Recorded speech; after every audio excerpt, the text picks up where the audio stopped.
Ladies and gentlemen, welcome to Renee Box Young, man. It's just an honor to go live. I love it. I hope you guys are doing great. Whatever time you're listening, tuning into, the show, I really appreciate each and every one of you. Renee Box Young. This is a platform where we simply discuss, critique, analyze, and just talk about the sport of boxing, man, in a mature, level-headed fashion. You already know we keep it clean here. You don't have to, have your kids run away and, hey, you can't listen to this. Of course not, man. Everybody's open here. Everybody's welcome. Definitely to Renee Box Young, And why do I say this? Because your kids can learn about the sport of boxing. The next generation, it's important that they know about the sport of boxing also if they are into sports. This is a perfect platform for them, ladies and gentlemen. You know what I'm saying? Yes, sometimes there's a word or two that has slipped up, back in the past, depending on the audience, or I'm sorry, depending on the guest and the panel. But we keep it clean here, man. So you don't have to worry about it. You know what I'm saying? Definitely. I really appreciate each and every one of you. Those who have been subscribing since day one, recent subscribers, I see you all. You know what I'm saying? I really appreciate each and every one of you, man. I see the subscribers, man. They're jumping in. They've been subscribing, man. I thank you so much. As a matter of fact, let me just shout out Zionist Nation, man. He actually mentioned Bruce. Must be acquaintance with Bruce there. Salute, Bruce. Oh, yeah, man. I was on his site last night. Nice man. Nice man. Oh, cool. And he is a diehard Deontay Wilder fan. He speaks very passionately. Somehow I bopped on his show, man. I love his show. He's got a real small platform like you do, Renee. And I asked him to come here today. And man, salute to my man Bakaria Zionist Nation. Heck yeah, I'm gonna check him out. Thanks so much, Bruce, for going in depth on that. Briefly. So cool. I hope he does the same. Yeah, I'll check you out, Zion. He's a Mexican brother too, Renee. I'm sorry. He's Puerto Rican, but he's a Spanish brother. Heck yeah, man. Ahí estamos. Saludos. Zionist Nation. ¿Qué onda? All right. Hey, well, hopefully we'll hook up. We'll get to know him a little bit. Cool, man. That's what it's about. Okay, I'll check him out. Thank you so much, Zionist Nation, for jumping in to subscribe, man. Mac of the South. What's going on, family? What's going on? The Queen, always, Kristen Watterson. Thank you so much for jumping in. I hope you had a wonderful Valentine's with Lavar. I'm gonna tell your boss you on YouTube. I'm just playing. Hope you had a wonderful Valentine's, man, with your fiance. Definitely, man. Blessings to you all. Absolutely. Yeah. Good morning, Mac. Good morning, Kristen. Yeah, Mac. Thank you so much, Mac. Zionist Nation, man. Thank you guys so much for jumping in, man. We're gonna chop it up. But first and foremost, man, Bruce, how you doing? I'm doing good, man. I'm expecting a 9-inch blizzard of sleet and snow, so we're hunkering down for that, and couldn't be better. Got a nice drink in front of me, and got you guys in front of me, and I got a head full of boxing, and I'm ready to rock and roll. Head full of boxing, no doubt. It was a packed weekend, dude. So we're gonna chop it up. And Lord willing, man, we're going to take our time up in this one, definitely. Oh, my gosh. Kristen says, I did. He's the best. Tell my boss I don't care. I love it. She's feisty. So, Lavar, how you doing today, man? I'm doing great, man. I can't complain, man. On here about to talk boxing with you and Bruce, man. Y'all are my big brothers, man. And I'm just grateful, man. I'm honored, man. So I can't wait. A lot of action this weekend. Believe it or not, my thumbnail, as you guys know, I posted this thumbnail and I scheduled the live before the fights. I think it was on Saturday morning. I don't even remember, man. Friday night. I don't know. But it was before the fights. And I have Marinez there because I thought he was going to win, huh? So I got to update and change this thumbnail. But I didn't have time this morning. So I was like, what the heck? Let's just go live. So I'll be changing the thumbnail. So yeah, man. So definitely, man. Thank you guys so much for jumping in, man. Thank you so much, LeVar and Bruce. LeVar, how's the weather over there before we get into the boxing talk? Cold and rainy, man. It's a gloomy day here in Virginia, wow, man. So yeah, just trying to stay warm, man. I got the heat up in the house, and just trying to stay warm. When it's cold and it rains, that's just a combination of straight cold, freezing almost, huh? Absolutely, man. And, like I said, when I was on, active duty in the Marine Corps, man, I used to sleep outside in that type of weather, man. So, oh my God, that's what that's why. I mean, anybody who we have had J.A. Dixon up in here too in the chat constantly before, and he's also served. And I always take my time out to admire and appreciate, those who have served in the military because, mentally, man, emotionally, that's some tough stuff right there, man. So you have done that for training or what? Yeah, for training, field ops. stuff like that, man. I had to go to Marine combat training. So yeah, man, it's. So would you have to be in that for how long of a time in that kind of weather? Sometimes, man, we can be out there for 2 weeks, 3 weeks. It just depends, man. Sometimes longer than that. Man, what you guys would camp out somewhere? Yeah, camp out, dig a fighting hole that comes up to your neck, and just post there, man. Gosh, man, just do drills and stuff like that. So, but how did you guys sleep, man? Sleeping bags. Wow, dude, that's just insane. Dude. That's hard to fathom. Someone who has lived a life. Obviously, no one's life has been perfect. Everybody has their story, but for example, this morning I woke up, and I always do it every morning. I'm just thankful for the blessings, man. I thank the good Lord above. I'm like, hey, thank you so much for this day. And I wake up in the morning. I'm like, look at all these cozy, comfortable, covers or quilts, whatever you call them, and nice pillow. And I wake up in the morning. I'm like, I'm ready to go, man. I love it. I slept wonderfully.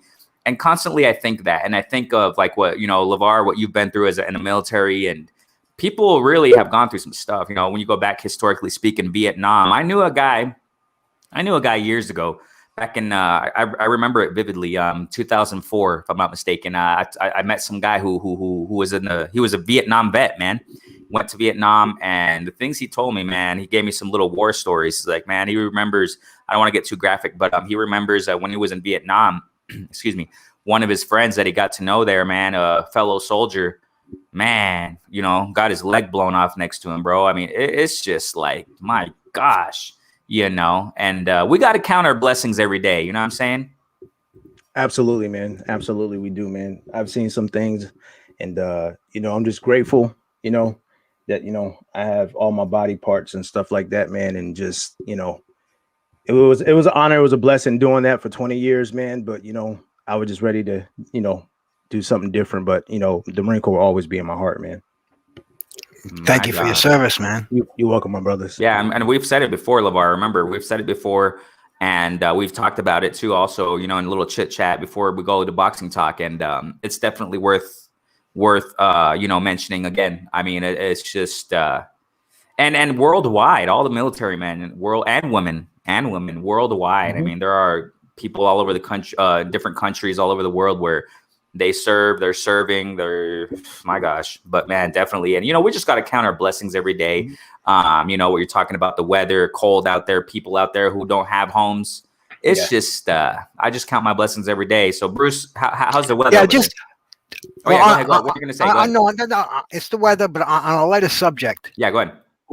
Like I've told you guys, I live on the bay, and we've seen the bay freeze over, which is very rare. And we've had some wicked cold winters. And a couple of years ago, there was a little spot of water in front of my house, and there must have been about 10 ducks in there, because it was the only little spot of water they had. And I watched them like kind of. I thought they were dying. They started curling up and laying down, and the frost was going over them, and that there were probably a dozen of them. I thought they had just frozen to death. The next morning, I looked out there, and they're in the same position. They're all huddled up, and they're all covered with frost. And then I can see them start to come to life. I see the head start to shake, and I see the legs start to shake. Wow, man, it was really something I wish I had gotten on camera, because they must have shut their body temperature down for the evening. Wow. I thought I was going to go out there and pick them all up, put them in a bag, and dispose of them. But it was amazing. It was like being born again. My wife saw that with me, so it wasn't a lie. I have a witness to it. So they were like frozen solid. Wow. Like I originally said, I thought they had frozen to death, but they're so well adapted, and they're warm blooded. I guess they can shut it down and hold the internal heat in. But man, that's just a little something I wanted to share with you about this cold weather, because it does get cold up here. Kind of reminds me of certain species, certain animals, they hibernate for months and months and months without eating. It's like, it's just phenomenal stuff. It's amazing. And with this global warming, it's changing every year. We're seeing different animals that we've never seen, like manatees come down here. sharks around here. It's just global warming has messed everything up, man. It really has.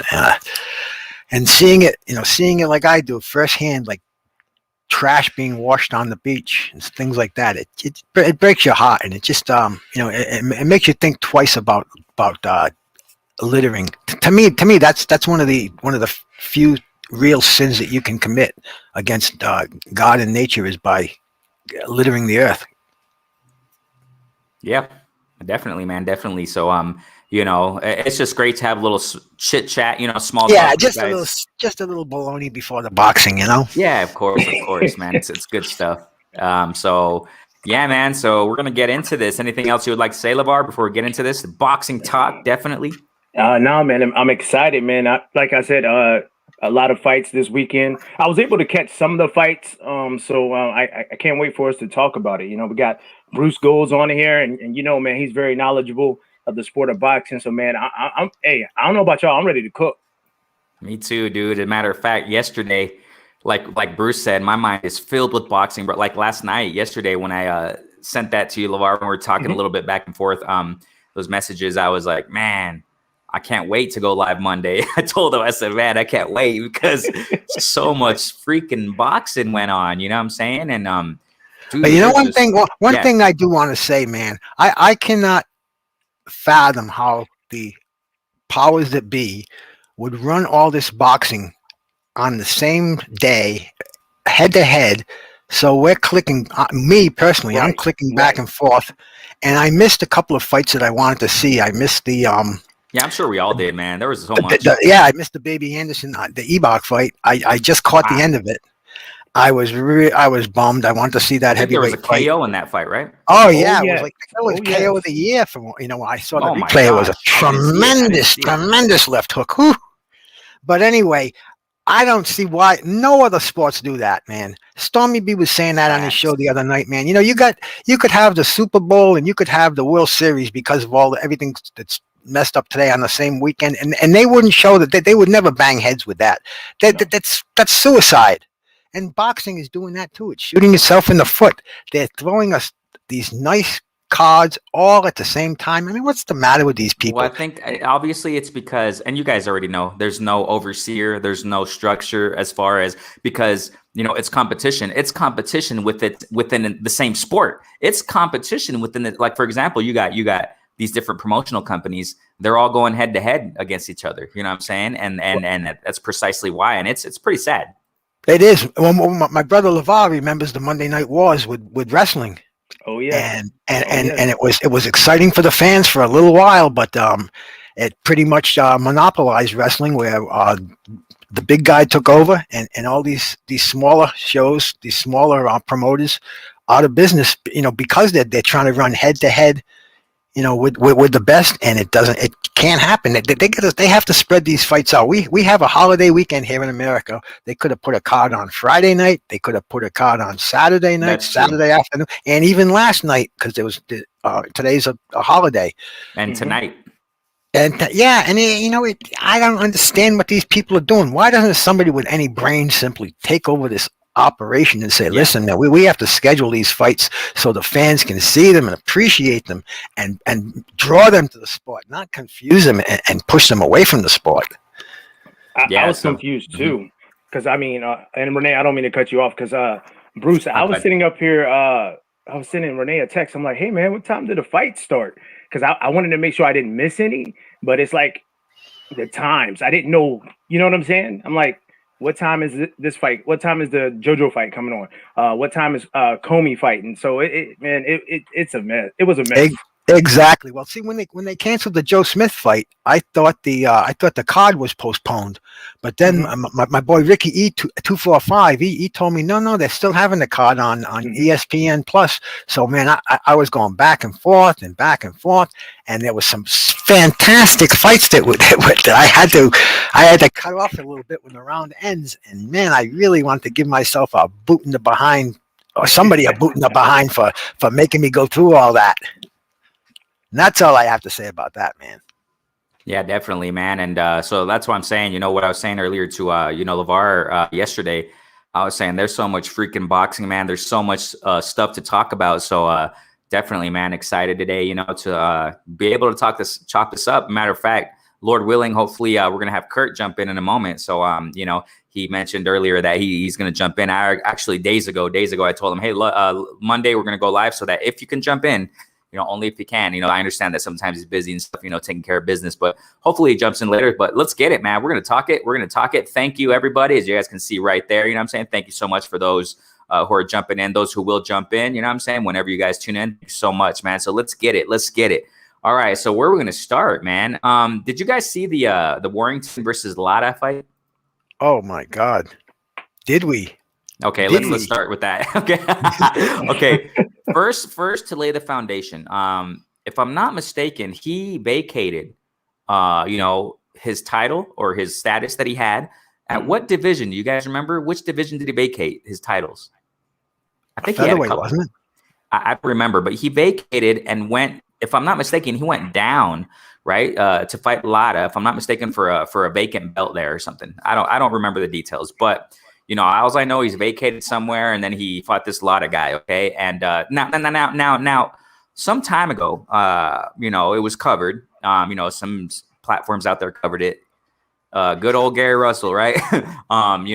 Eddie Hearn offered him, and I mentioned it here some time ago recently, that Eddie Hearn offered Gary Russell $1 million to fight Warrington, and Gary Russell, he didn't want to fight because that offer was below his standards, quote unquote. Okay, so it is what it is.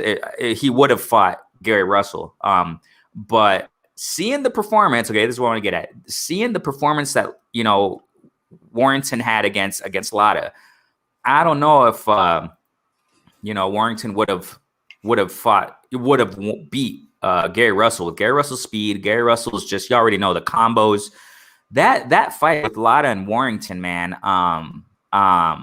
it was a war. It was a war, man. I mean, Lara, that typical, I guess we can say, some people say there's no exact Mexican style, and other people say, well, yeah, the Mexican style is like go forward, just slam it out. Whatever. I think it's a traditional to a certain extent. Okay, I know there's a lot of variables, but I think to a certain extent, there's that Lara, man, he has that typical, I guess we could say to a certain extent, traditional Mexican style going forward. Defense isn't the best at all. Kind of reminds me of Jaime Munguia, man. Defense is offense. His defense is his offense, which I think is horrible because Lara fought well, typical flat-footed, he sits on his punches, throws it with all he has. And Warrington, throughout the fight, early in the fight, he was really, he was able to read Lara's punches, those big power punches he was throwing. He was able to read them. He was boxing quite well. And then Warrington, he decided to go toe-to-toe. And that was the big downfall. That was a downfall for Warrington. Then he just started eating them shots up, man. And it was a war. It was just a war. So, Bruce, what you got on that? Then we'll go to Lavar. You're right, man. That was a war. They were going back and forth. I expected Warrington to win this fight. I thought that the size, the experience, he was touted as the best featherweight in the world, undefeated. Yeah, exactly, undefeated. I was shocked, man, and nothing shocks me in boxing, though. I hate to say I was shocked. Yeah, of course. When you've seen it all, you've seen it all. But it was exciting, man. And there's nothing like a stoppage, man. Nothing like a KO like that. And that was like one of those wow moments. And it happened early in the afternoon, and seeing Warrington get stretched like that and get stopped. It was a great way to start the afternoon, man. Especially after the fight before that was a terrible decision. That Kiko Martinez fight and the Azelfa Barrett fight. Even Eddie Hearns was screaming how the decision was so bad, and because the house fighter took it almost sinfully unanimously, and it was a very close fight. I thought Kiko won because Kiko goes way back. He's fought everybody. Anyway, getting back to Warrington fight, man. Yeah, that was the main event of the card, and it was a tremendous action fight. It really got my juices going for the rest of the day. Definitely. And may I reiterate, I think before we get to Lavar, Warrington's downfall, and with his experience, and like Bruce said, I was expecting Warrington to go in and give a good boxing lesson, you know what I'm saying? But these underdogs, time and time again, historically speaking, modern day speaking, whatever, right? Recently, we know that you can't overlook these underdogs, man. And Lada came in there and he gave it his all. And one of Warrington's big downfalls, according to his experience, it kind of disappointed me, man. His performance, I was like, what the heck are you doing, Lada? Why are you fighting Lada's fight, bro? What are you trying to prove here? You're getting smashed, buddy. You're getting smashed. When Lada started landing those shots, beautiful hooks to the body, going upstairs. I mean, wow, typical, like I said, kind of to a certain extent, I say, whatever. People can, whatever, think differently, whatever. But that traditional Mexican style, going to the body, man, hard shots to the body around the elbow, around the guard, downstairs. Man, dude, those things hurt. And going upstairs, and Warrington was just trying to go toe to toe with this guy, man. Phone booth fight to a certain extent. He done messed it up big time. I don't know what his corner was thinking. I don't know what his corner was telling him in the corner between rounds, saying, "Hey, bro, go in and pound it out," or what the heck are you doing? But what you got on that fight, Lavar? So he was rusty. Before that fight, he was off for 16 months, man. That's what we've been preaching this whole time, is that this time off, man, you got to take advantage of it, man. You really have to push your body to the limit, sir. During training camp. And some of these fighters that we're seeing, they're coming here being lackadaisical, and look what happens. So why did Warrington fight Lars fight? That's mind-boggling. He should have just boxed and used his jab, man. And to be knocked out like that tells you right there that Gary Russell Jr. is the man in that division. So yes, he is. Yeah, he definitely is. So now it's like, now where does he go from here? He didn't listen to his corner. Warrington didn't listen to his corner at all. So he was just there to fight and just trying to get the fight over. And then he gets knocked out. I mean, it doesn't make any sense, man. It irritates me because they have time to train. So they can't blame it on training. But then again, he was inactive. So when you're inactive for 16 months, things happen. So these fighters, I get it. There's a pandemic, but you got to try to find a way to stay active. You can't be taking long layoffs. This is what happens when you take a long layoff. So at the end of the day, we'll see what he does when he bounces back. Will he bounce back and win again? If he stays focused and he fights his fight and not fighting the opponent's fight, then absolutely. But it goes to show you that taking time off like that, it hurts you as a fighter. Is somebody okay back there? Someone's coughing up a lung over there. Everything. No, that's my wife. You're good. She's good. She Yeah, good? she's good. All right, Yeah, tell her we she's said good. hello, Bruce. Yeah. Greetings. Good morning. I will, and I'm going to tell her she had her cough broadcast throughout the No, internet. don't even worry about it. No, I was just worrying about the health, man. Hope she's okay. Yeah, no, she's okay. Thank you. Cool. Hey, Renee, I just want to see where Warrington is going to go now, man, because this is a major bump in the road for him. Yes, it is. So it's crazy, man. It's crazy because I think everybody was picking him to win, and just, man, he really didn't fight his fight, man. And it would have been nice for him to box. And I remember you and I talking about it briefly. I want to say Saturday, yesterday. And it's mind blowing that he just didn't stick to his game plan. And matter of fact, it looked like he didn't have a game plan to me. So he was just out there to be out there. And that's his fault. I mean, and just like what you said, to a certain extent, this is perplexing to me because it's not, that's his fault. I mean, there's no one else to blame but himself, Josh Warrington. 17, 16 freaking months, you're off. Then, bro, what do you expect when you come back? You're gonna have a live underdog. These guys from Mexico, dude. They're gonna go at you, man. They're tough. This guy Lada has a chin, and like I said, he's not the best at boxing, bro. This guy Lada, he was getting touched up so much, and I was like, Lada, come on, bro. One of these guys gonna learn. One of these guys gonna learn defense. You know what I'm saying? One of these guys gonna learn to use the jab a little bit more, man. Come on. And I was thinking, and that's exactly why I was thinking, dude, Warrington, you should have shown up and shown out against this guy, man. You know what I'm saying? This guy was getting touched up, man. I'm talking about Lada. He was getting touched up too by Warrington at the beginning of the fight. And I was like, yeah, Warrington's going to do all right.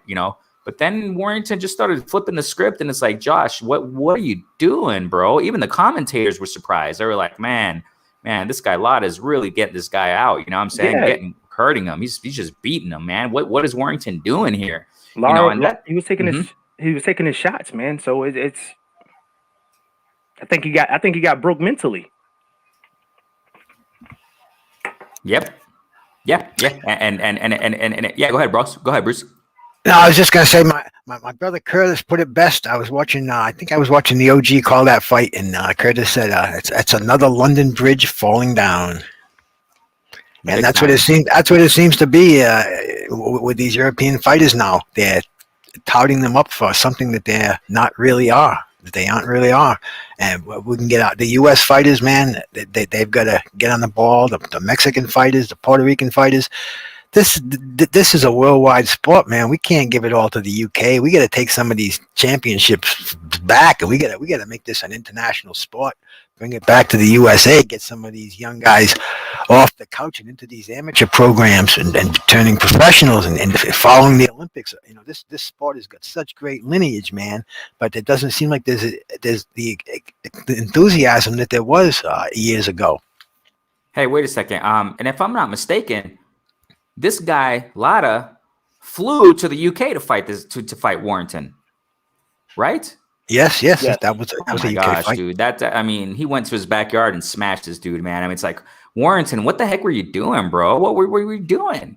What were you doing all these months? Sitting around and enjoying life? I understand it. There's time to enjoy life, but bro, if you got a fight lined up, you better prepare, man. I mean, see what I'm saying? This is, man, Eric R is in the building, man. Thanks so much for jumping up on in here. We're just talking about heck yeah. We're talking about Eric R, good OG, man. He knows his stuff. Yes, sir, man. And Renee, that's why I'm glad. That's why I'm glad. Like, for instance, for Tank, Tank's from Baltimore. I'm glad that he relocated to Vegas to train, man, so that he can stay focused. Some of these fighters that train back at home, man, it can be a good thing, and then it can be a bad thing, especially when you got a lot of distractions going on, man. So, I don't know. I don't know where Warrington goes from here. Yeah. I mean, it's just a loss. I get it, undefeated, but I think this dude just got too confident, bro. I mean, he just got confident and he thought he was going to go in there and, man, but you had a live underdog and came in and smashed Warrington. That's exactly what happened. He smashed him and against the guy who's bad in his defense. I mean, Lara, dude. I mean, it's like when I was seeing it, I was like, oh, typical guy who doesn't defend himself well, but. And he just started pounding on Warrington, and then Warrington's tried to pound back, and I was like, "Bro, you're done, Warrington. You're done, bro. Those power shots from Lara ain't no joke, man. I mean, you know what I'm saying? PGH, thanks so much for jumping in the building, family. Thank you guys so much for jumping in, man. You guys are awesome. Salute, big dog. Heck yeah, man. Salute, my brother. Heck yes. We got here Eric R saying they better learn how to fight from. Yes, sir. Yes. Now. Interesting, Eric R. You say that. Lara, now that he won, I still don't even think he's, if I'm not mistaken, if you can correct us here, Eric R., I think they were in the featherweight division, right? These guys fought in the featherweight division. If I'm not mistaken, Gary Russell's up in that mix, man. I don't think Lara can beat a Gary Russell, man. Maybe a Magdaleno, that would be a war there. Navarrete, I don't know, man. You know what I'm saying? Well, we didn't think he was going to beat Josh Warrington either, man. Good point. That's the beauty of our sport. True. And especially now with these layoffs, we don't know what we're going to see when these guys come in the ring after a 16-month layoff or a 12-month layoff. So that keeps it really, really exciting. These fighters have the responsibility to stay in shape. Yesterday, somebody was mentioning Manny Pacquiao, and somebody who knows him says, no, Manny's always in the gym. Manny's always in shape. Wow. He trains every day. Don't say when is Manny going to get back in the gym. Manny never leaves the gym. And that's the attitude. That's why he's got the longevity that he has. That's what these young fighters have to learn to do today. These people are setting examples, and they're right before your eyes. Look at how long he's been fighting. Look at how many titles, how many wins. And he doesn't get that by sitting on his couch, going on talk shows all day. This is a blood and guts sport, man. You got to sweat and bleed, and you pay your dues not when you get into the ring. You pay your dues before you get into the ring. And that's what some of these fighters have to realize. That is really the bottom line. It's how you prepare, and that's how you're gonna produce. Yeah, and after seeing that, man, Gary Russell will take him out. Gary Russell, speaking of that, PJ says Warrington got exposed exactly why he ducked Russell. Wow. Yeah, man, Warrington's just, I'm not saying he's over. I mean, it's just a loss. But when you talk about these top-notch champs, nah, dude, he Euro fights don't like it to the body. They avoid it at all costs. High guard ain't gonna save you. Facts, bro. And that's what he was doing. He was using the high guard. And, Lotto was reading it, and he was going to the body, man, around that guard, around the elbow. Oh, my gosh, that hurt so bad. What was he doing? Represented his country. Exactly, bro. Exactly. Eric R. says here, got to tease you. Yeah, I feel you. 126. Yeah, I think it was at 126. Yeah, so, I mean, yeah, Warrington really just, he really blew it. Yeah, so, yeah, featherweight division, exactly, yeah. So he blew it, man, so... I mean, he like I said, his career isn't over. But sometimes fighters ain't the same after a beating like that, man. So we'll see what happens next with this guy Warrington. But I agree with you, Renee. I reiterate. I mean, Warrington done screwed up. Had a big layoff or whatever you want to call it, right? And Lara came in there against Warrington, fought a guy who's not the best in defense. Warrington could have boxed him out quite well because. Lotto didn't have the best footwork, sat on his punches. You can read him a mile away, according to Warrington's experience. And just by looking at the fight, you can see, you can read those punches a mile away. And he was reading them early in the fight. He was doing quite well. Mm-hmm. And then he just started going toe to toe to this dude. And he just threw the fight away, man. He threw it away. And we'll see what's next for him. What do you think? What do you think can be next for Warrington, Lavar? Well, now the IBF title is vacant. So you got the WBO Emmanuel Navarrete, WBA Leo Santa Cruz, or you got the WBC, which is Gary Russell. I think that he should take a tune-up fight, man, to get his confidence back up because his confidence has taken a hit, to be KO'd like that at home. I will put him in there with somebody that's going to help build his confidence to where he'll end up winning the fight. I will build him back. Not slowly, but just right to help build up his confidence and get him back to the drawing board of showing him like, hey, this is what you need to do. You need to get back to what was helping you to win. So that's boxing. Don't stand there and try to, slug it out when you're not a slugger. So I would just put him in there with somebody that's gonna, help build up his confidence. It wouldn't be top 10. It'll be somewhere, 15 to 20, to where he can work on his movement, his boxing skills, some angles, and I know Lara wasn't. I don't think Lara was in the top 10 at all, but I would just put him in there with a little bit softer competition, man, to help build up his confidence. And Warrington has names in his resume. He fought Selby. He fought Frampton. Yeah. Frampton's no pushover, man. I don't know. Yeah. I respect these UK fighters. Some of these guys can fight, man. You got Josh. You got Taylor. I mean, the list goes on and on. We talked about it. We mentioned it with, UK fighters. I mean, these guys can fight, bro. I mean, I got nothing against them. And he fought Selby, Frampton. Frampton's a game opponent. You know what I'm saying? He beat him. I mean, that's why I'm like, what the heck, Warrington? What are we playing here? You don't play boxing. You know what I'm saying? You got to be smart. You got to be on your A game all the time. That's what Floyd Mayweather always said. I'm always on my A game. I'm going to bring my A game every time I step in that ring. You know what I'm saying? My A game. That's Warrington could have got the fight, but hey, respects, hats off to Lara. He came in there, and he's not the best with boxing skills. I mean, and he's not. He's not, man. And the thing, see, what makes Floyd different, man, and I wish some of these fighters will pick up some of the blueprint that he left for them, man. Man, Floyd will go running at 2 a.m. in the morning. Wow. He's like, hey, while the fighters are sleeping, I'm up training. Yep. So and watching his 24/7 and stuff like that, man. Floyd will be up at 2 in the morning, 3 in the morning, 4 in the morning running, and everybody else is asleep. So you gotta dedicate your life to the sport of boxing. If you're in it just to get a payday, then you need to leave. Because at the end of the day, Us as the fans, we want to see solid fights. We want to see you give it your all. We don't want you to be taking these long layoffs, and then you take these long layoffs, and then you come back and you get blitzed the way that Warrington did. Man, that's unbelievable. Come on, man. Like you said, he has solid opponent. Warrington has solid opponents on his resume, but look what happened this weekend. They got to stop taking these long layoffs, man. I'm telling you. now taking these long layoffs, it's not even safe for them to come back and try to fight somebody out of the top 10 now. That's what that showed me this weekend. So you're going to have to start, these fighters are going to have to start staying on their A game 24/7. It's crazy. And they deserve it, man. They deserve to lose how they lost. I mean, because they're not, you know what I'm saying? Their mind ain't right.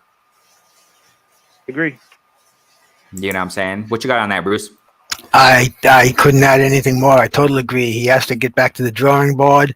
There's a lot of competition in that featherweight division. He's got to carefully select, come back with some journeymen, build his confidence back up, and his best bet is either go for a rematch or, Gary Russell Jr. needs a fight. He needs a name. I don't think it's going to be Warrington right away.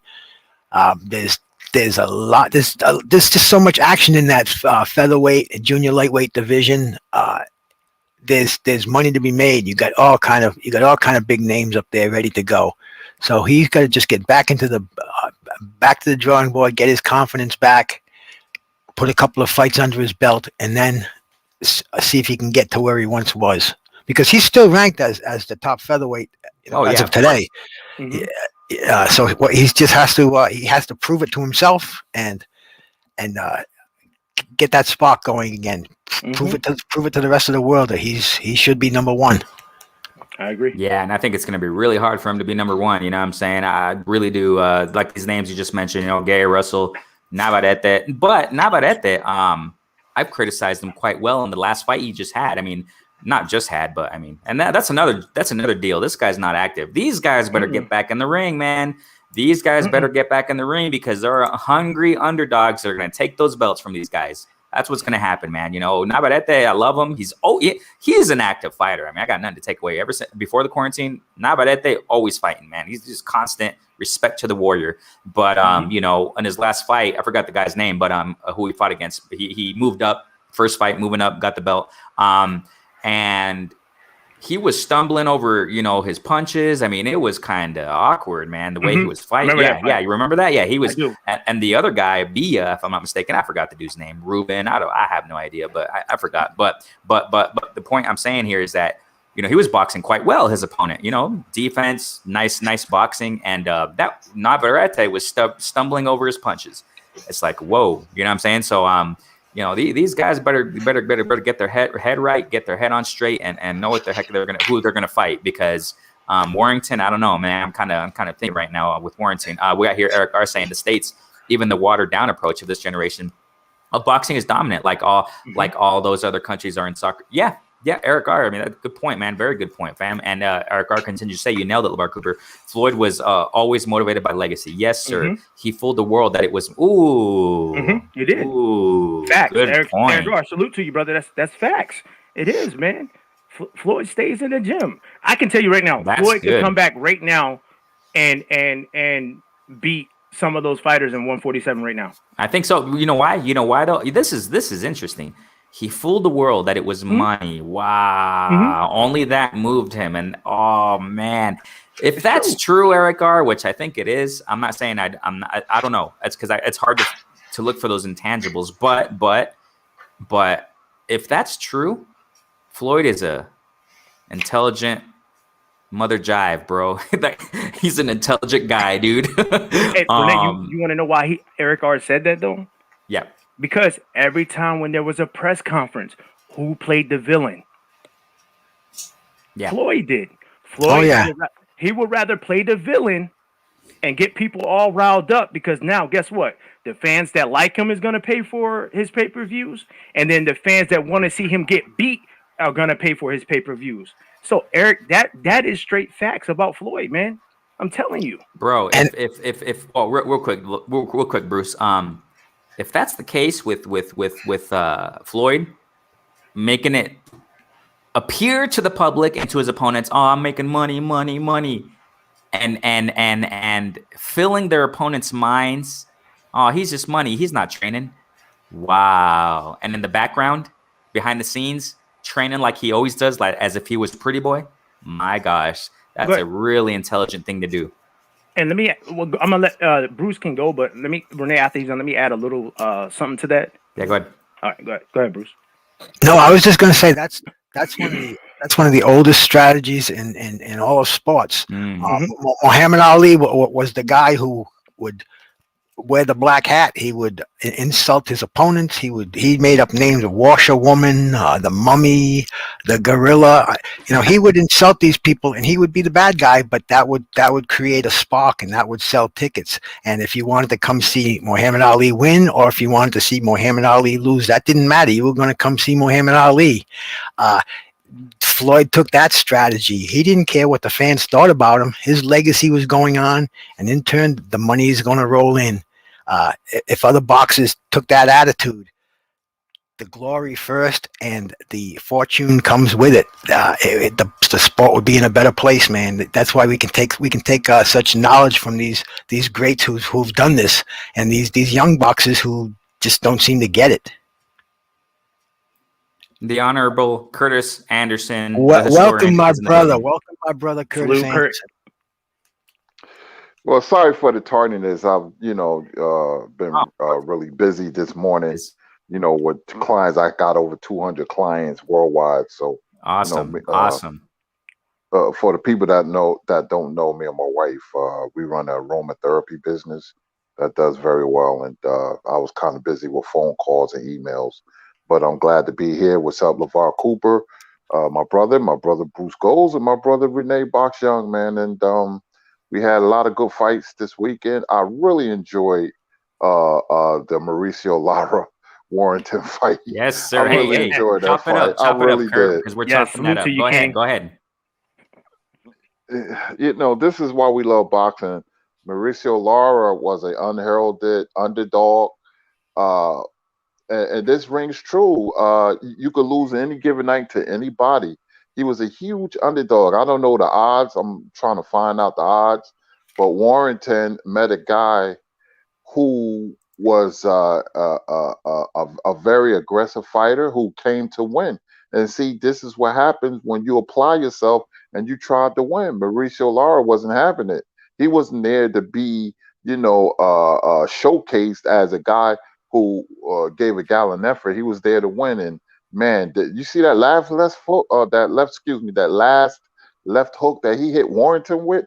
I mean, I don't think Warrington ever recovered from the first knockdown. I believe he probably was concussed.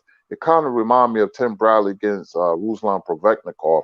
He probably don't know what was going on, but Lara kept coming and kept coming and kept coming, and he got to Warrington. Lara kept coming. He got to Warrington and knocked him out. I really enjoyed that fight, man. It was a plethora of fights this weekend, but that one was my favorite. And the fighter of the weekend goes to Mauricio Lara of Mexico. Yes, it does, man. Yes, it does. And I noticed that they had to bring oxygen into the ring to get Warrington revived. He was really laid out, man. That was a tremendous, tremendous knockout.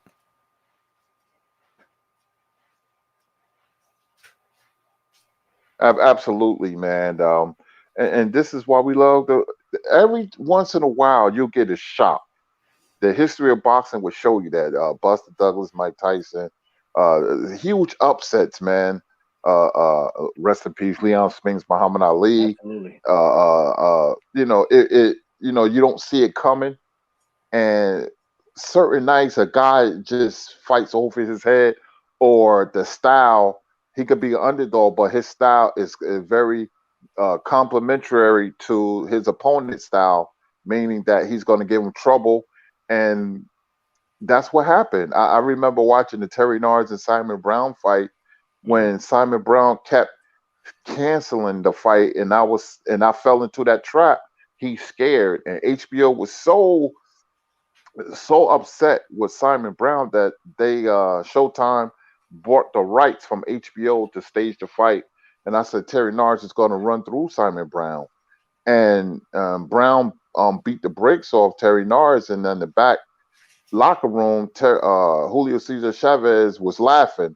I'll never forget it, man. And you know, the reason I'm bringing this up, you never know when you're facing a guy what he's thinking. Most times the favorite wins, but like I said, Saturday that wasn't the case with Mauricio Lara, man. He was winging those left hooks, man, and they was finding the target. That last left hook was right on the button, and down goes Warrington. Oh man, what a brutal knockout! So, Kurt, do you think that the 16-month layoff played a factor with Warrington?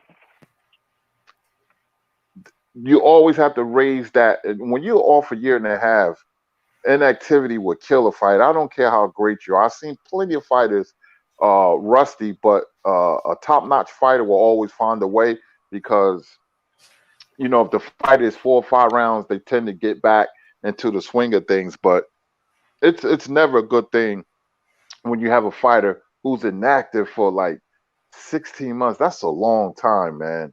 You know, these fighters should be fighting 3 or 4 times a year, twice, you know, at least twice a year. But that's why I have to take my hat off. If that rings true, what Canelo's trying to do, he's trying to fight in May and then September, and then have another fight in December. So if he does that, then, you know, it's very rare for a superstar fighter to fight that many times. But that just goes to show you that, hey, you know, this guy wants to leave behind a legacy.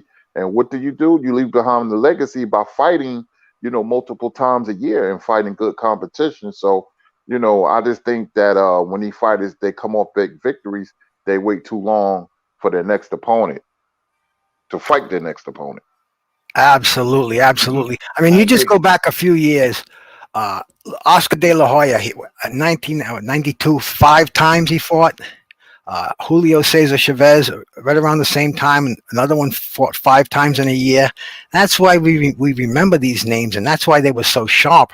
You can't take a year and a half off and expect to be what you were when you took the time off. You know, this is a game of split-second timing. And if you're off by that split second, man, that could be the difference between you're wide awake and you're out cold. It's really hard right now because of the pandemic. They're not staging fights. A lot of gyms are still closed. You know, it's sad. It's sad for the sport of boxing, because like Curtis was saying, these guys have to be active. They have to be in the ring. They have to be fighting. I mean, you know, we go back to Sugar Ray Robinson in 1950. The guy fought 20 times, unheard of, but we still talk about Sugar Ray Robinson. We still mention him as in the aura as one of the true gods of boxing. And these guys today, they have the opportunity to do that, and I don't understand what's going on. You know, they're divas.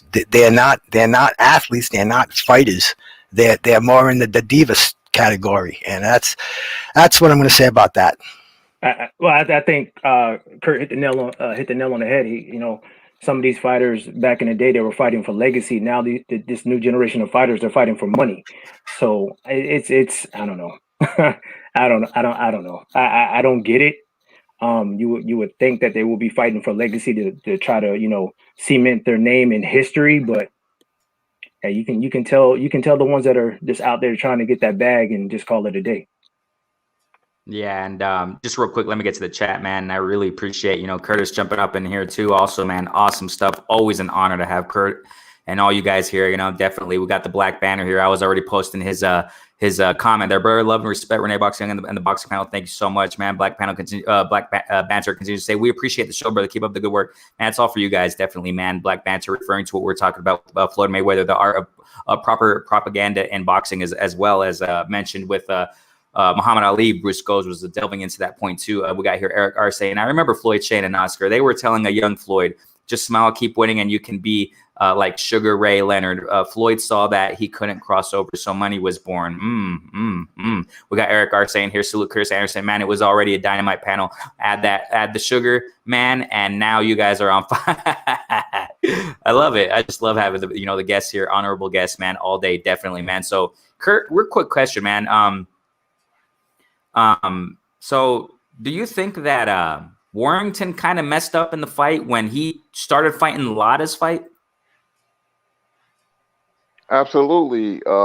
His style was perfect for Warrington because Warrington throws a lot of punches. He doesn't have a lot of power. He's what you call a volume puncher, but his punches was a little bit too wide, and he complimented Lara by fighting his fight. And that's what I mean when I said a style could be compliments to another. The styles mesh is a great style for Lara, and he gave Lara a chance. You got to box guys like Lara. When you fighting a guy who's aggressive, overly aggressive, you have to throw straight punches, and he was throwing hooks. You can never hook with a hooker, as they say. That's a cardinal sin. But he paid the price. I never thought much of Warrington. I always thought that a good boxer would beat him, or a good aggressive fighter. And Lara proved that was no fluke at all. But Lara, I think he came from the same. I think I seen him fight before. It's a Mexican channel that Jaime Munguia and Navarrete, they used to fight. They just show it Saturday at 11 o'clock. Saturday night. I don't know if it still come on, but he reminds me. I think he's from that cloth, and those guys are tough and they come to fight, man. And that's why I used to love the channel. I remember seeing Munguia and Navarrete, and I start watching the channel like every Saturday night. They used to have Juan Manuel Marquez now commentating, but he reminds me. I think that's where he's come from. But Warrington found out the hard way that you have to use your head. Boxing is a thinking man's game, and when you don't think, you're not going to be stronger than everybody. Warrington tried to pose his will on you by throwing a lot of punches, but that's what Lara wants. And and he found out that man, I don't hit as hard as this guy. I'm not aggressive. And Lara fought a little bit over his head. I wouldn't even say that. It was just a matter of styles. Lara, that's what he likes to do. He likes to brawl, and he got Warrington out of there. Yes, sir. I mean, crazy stuff, man. And I actually thought Warrington was going to get the win, but it is what it is, man. Hats off to Lara. The defense, Kurt, do you think there's a flaw in Lara's game with his defense, man? Well, yeah, that's style. It's like right. It's amazing how you can have 5 fighters in the gym and they all have different styles. You have the boxer, you have the slugger, you have the boxer puncher. Your volume's chopping up, Kurt. Your volume's chopping up, bro. I'm on my pad. I should switch to my phone. Can you guys hear me now? Clear? Yeah. Yes, sir.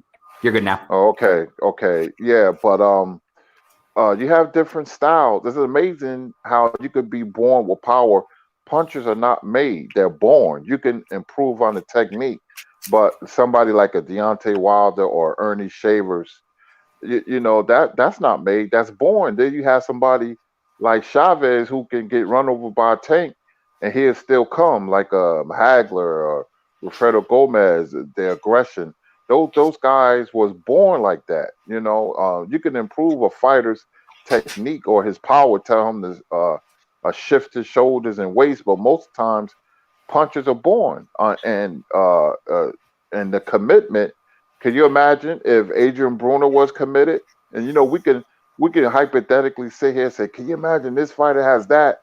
Can you imagine if that fighter had this? But it doesn't work like that. Naturally, these guys are fighters. Like I said, a Marvin Hagler, Chavez.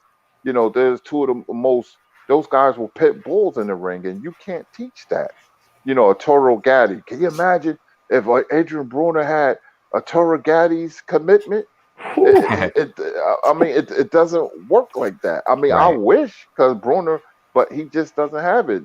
Some fighters just don't have that dog in them, and some fighters, they come from a culture of aggression and power punching. And I love that because see, aggression gives you a chance to win. You're not, especially if you're a significant underdog, you're not there just to be pummeled or for your fighters to look good. And Warrington found out the hard way. Lara was there to win. Unlike Callum Smith, against Canelo, and people getting on Canelo, but Canelo is doing the fighting, and Callum Smith, he didn't have that dog in him. I mean, if you get knocked out, you get knocked out, but at least try. And that's what I'm talking about. You know, you have to have those intangibles, but most times fighters are born and not made. Hey, That's Renee. big facts. Yeah, go ahead. So with Lara, he fought 5 times in 2019, and he fought 4 times in 2020. Oh my gosh. Oh my He caught gosh. Warrington at the right time. Yep, live dog, and that's exactly what we're talking about. You know, time and time again in the lives that these freaking fighters got to be more active. Warrington paid the price, and it's his fault. No one else to blame but himself.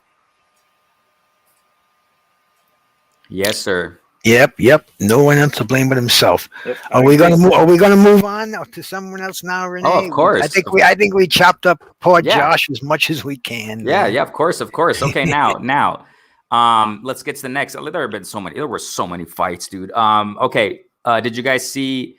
I'm sure you guys did. Jo Jo Diaz versus Rakhimov. Absolutely.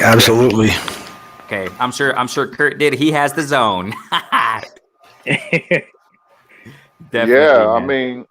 I mean, the zone has so much boxing. You know, I will always have the zone, man.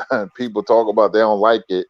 Well, you're going to miss a lot of boxing. I'm going to re-up in August when my subscription is over with. I got the yearly subscription for $100, and it's worth every penny. But the Diaz, he had a harder time than I thought. I Yep. thought he would win a little easier. Now they call it a draw, and I don't have a problem with it. You could have gave it to Diaz 115, 113, or a draw.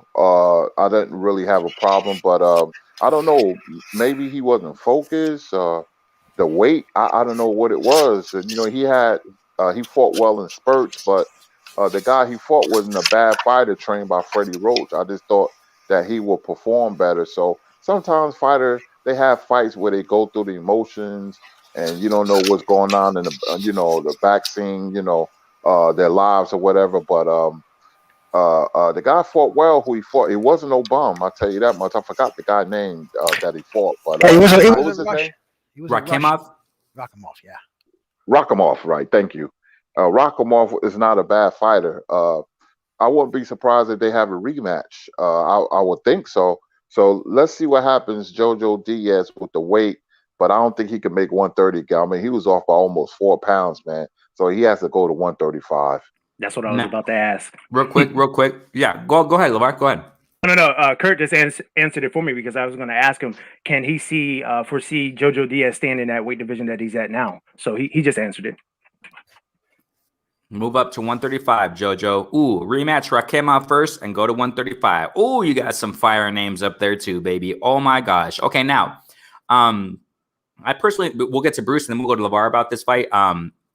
Rakhimov was landing a lot of shots through Jo Jo Diaz high guard all night long. Had Jo Jo Diaz nose bleeding throughout the fight. I think it was landing more, but like what Kurt said, Jo Jo Diaz had his spurts of nice power shots, body shots.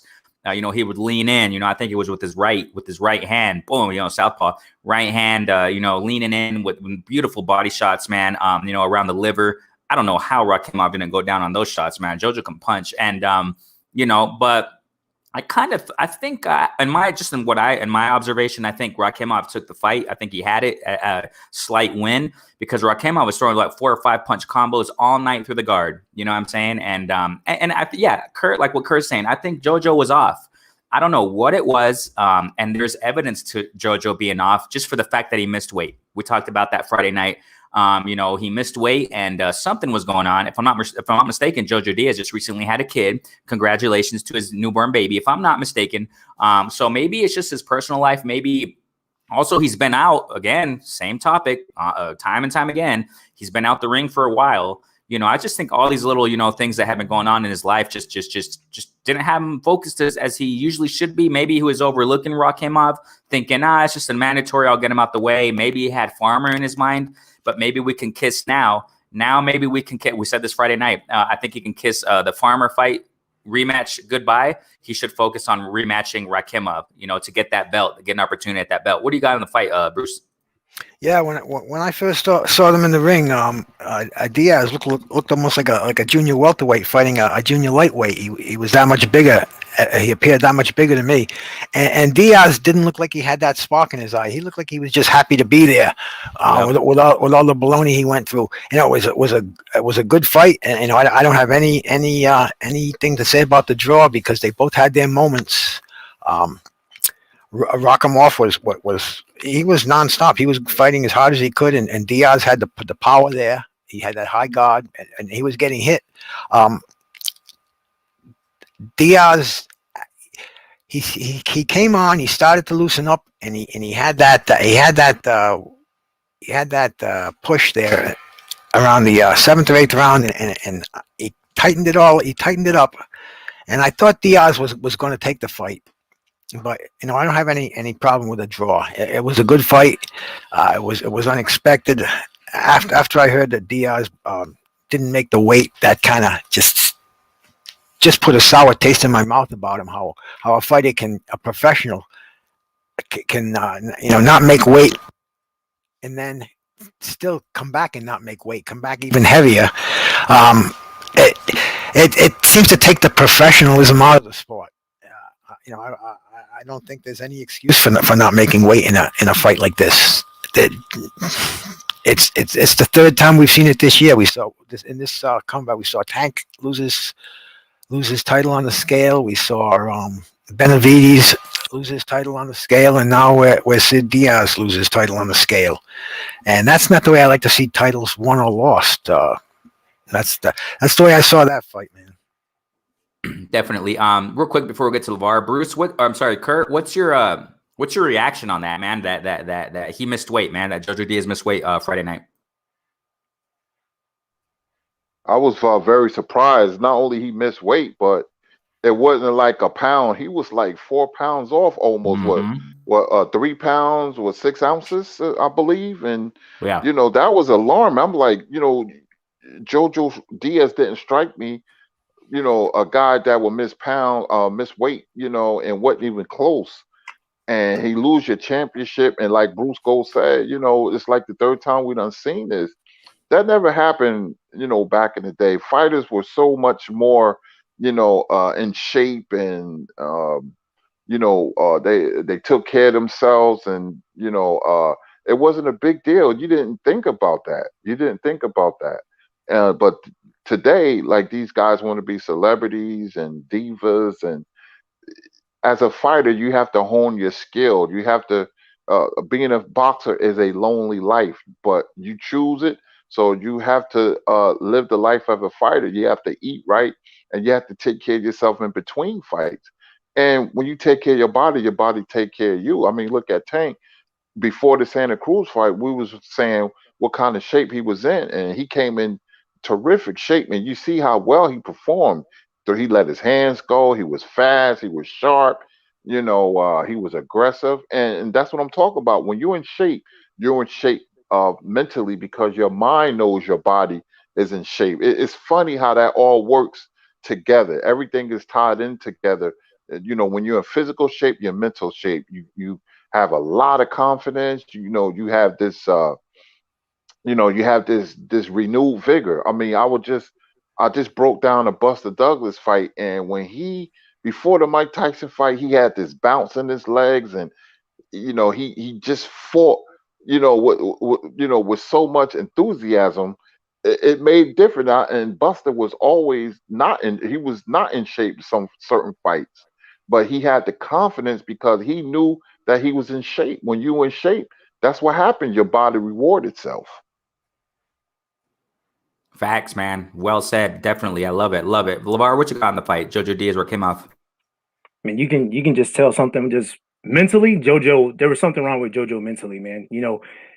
It's like what I mentioned last week, Renee. I used to wrestle, and when you miss weight, man, it affects you. It affects you mentally.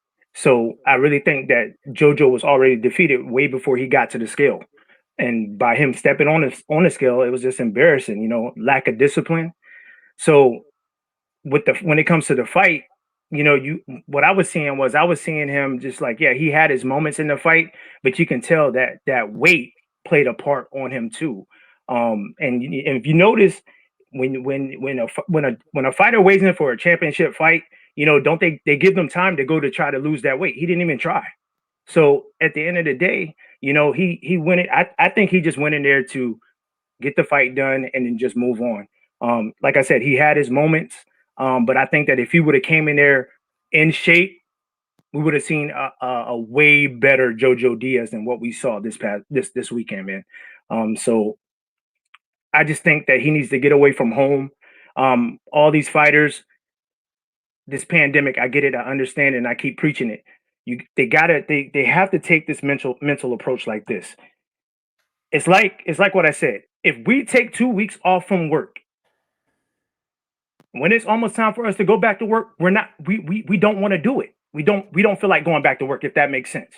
Taking a long time off, you're gonna have to try to find that motivation for training camp from somewhere. And I really think that these fighters are not doing that. And it's like what Kurt said, a lot of these fighters, they want to flash what they have. Oh, I just purchased this new car. Oh, I got this new chain. No. Your dedication is to the sport of boxing. That's the profession that you chose. You need to honor that. And I really think that they lose focus. JoJo just needs to go back to the drawing board. If he has personal stuff going on, he needs to take care of that. Then get back to training. He needs to come in, especially as the champion, discipline. And like what Kurt and Bruce said, and you, Renee, we're seeing too many fighters coming into the ring, come into the scale, and they're overweight. This has to stop. It makes the sport of boxing look bad. Definitely. Yeah, go ahead, Bruce. There's no doubt about that, man. I've seen fighters who go into training camp and they call that like going into hell. Marvin Hagler used to go in weather like this. He'd go to the tip of Provincetown, Massachusetts. And there's a hotel there, and that's where he had his training camps. He'd run on the beach in combat boots at 4:00 in the morning. He had the best sparring partners. The public was allowed to go down there. You could go rent a room, and some boxing fans did, and we could watch Hagler spar. There was open sparring sessions, and he had guys like Buster Drayton in there. He had Doug DeWitt as a spar. I mean, he had and it was amazing sparring sessions, and he stepped on that scale every time he got out of the ring. He made sure what he weighed, and 158 too, perfect. And when he went on, it was for his fight with Fulio Bell at the Boston Garden. When he went on the scale, he was 159.5, no problem whatsoever. He knew exactly what he was. This is the way it was in the old days. These guys didn't mess around. They weren't going to lose a title on the scale. That was unheard of. And not only that, that was embarrassing, man. I can go back to high school wrestling where one of my buddies had to make 175 and he couldn't make it. He lost the match by default, but they didn't just lose the match by default. They brought both wrestlers out there. They mentioned he couldn't make the weight, and they raised the guy's hand who did make the weight. And man, I saw this guy go back in the chair and sit down and cry. To me, that would be the alarm clock right there. That was the alarm clock for me. A professional doesn't lose a title on the scale, man. That's ridiculous. And yes, sir. I just wanted to let you know about how I thought of like Hagler, the old timers, Ali going to Deer Lake. These guys went to hell to make weight. Even in the movies, look at Rocky going to Siberia, man. That should be an example to any of these boxers today. That's facts, man. I mean, there's no other way to go around that. It's facts to the point, and it is what it is, man. Definitely. Let me salute the chat real quick, man. People are jumping in the building. We got Ricky in the building. What's going on, Ricky? E245, man. Thanks so much. D Hodges in the building. Also, Ramo Lane. Thank you guys for jumping in, man. L Dub is in the building. Go subscribe to L Dub, man. You already know he got that boxing knowledge over there. He talks about a wealth of fighters that a lot of them I don't even know about, man. Y'all got to go subscribe to L Dub, man. Thank you so much for jumping in, family. Y'all are jumping in the building. Thank you so much. Those who have been tuning in since the first minute, man. Thank you guys so much. Also, man, thank you so much, man. I really appreciate each and every one. Black Banter, thank you so much, man. Y'all are family jumping in here.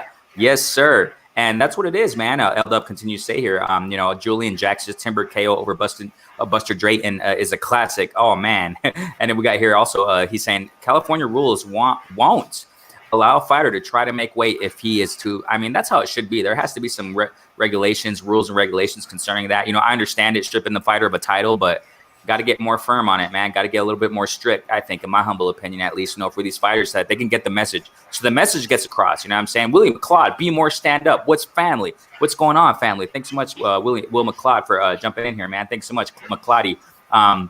So anything else you guys want to say about Jo Jo Diaz? I think that he should rematch Rakhimov. I mean, I think that's the best thing to do. And then go move up to 135, man. So we can, either Rakhimov or Jo Jo Diaz, who's going to be the best man, because it was a draw. I personally think, I reiterate, I think that Rakhimov took that fight. But, hey, it was a draw. It is what it is. One of the commentators in DAZN, one of the DAZN commentator guys there said that at the end of the fight, kind of doubting, saying that, you know what, maybe they're going to give it to Jo Jo Diaz because they're in California. They're in Jo Jo Diaz's backyard, Oscar De La Hoya, blah, blah, blah, right? So, but hey, it is what it is, man. So, what do you think, Kurt? Then we'll go to Bruce and then Lavar. So you think that a rematch would be best? Before I talk about that, I was at that Julian Jackson and Buster Drayton fight. That was in 1988 at Atlantic City. I believe it was at the casino. I used to go to the fights.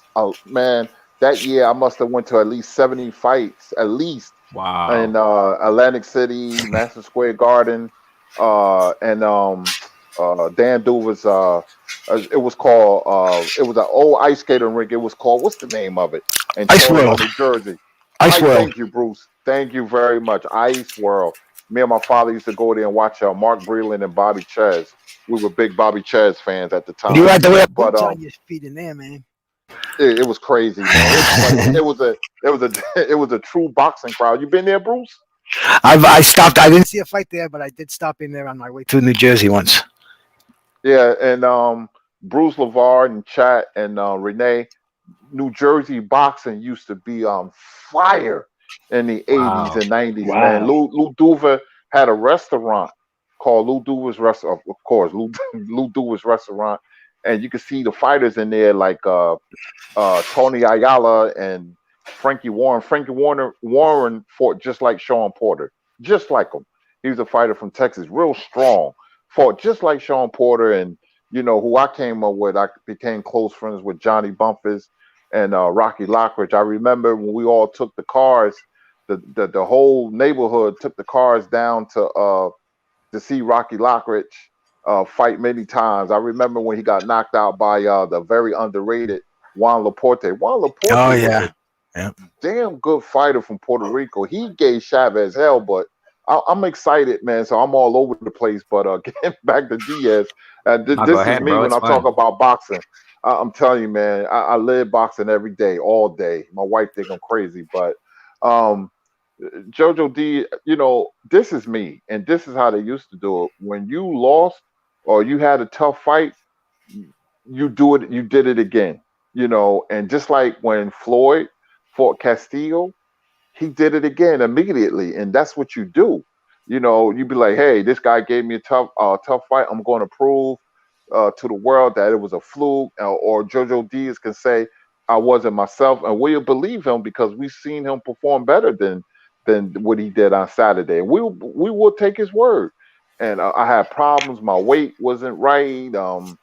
I just had a kid, and I was going through this and that. We would be like, okay, because we always give fighters the benefit of the doubt.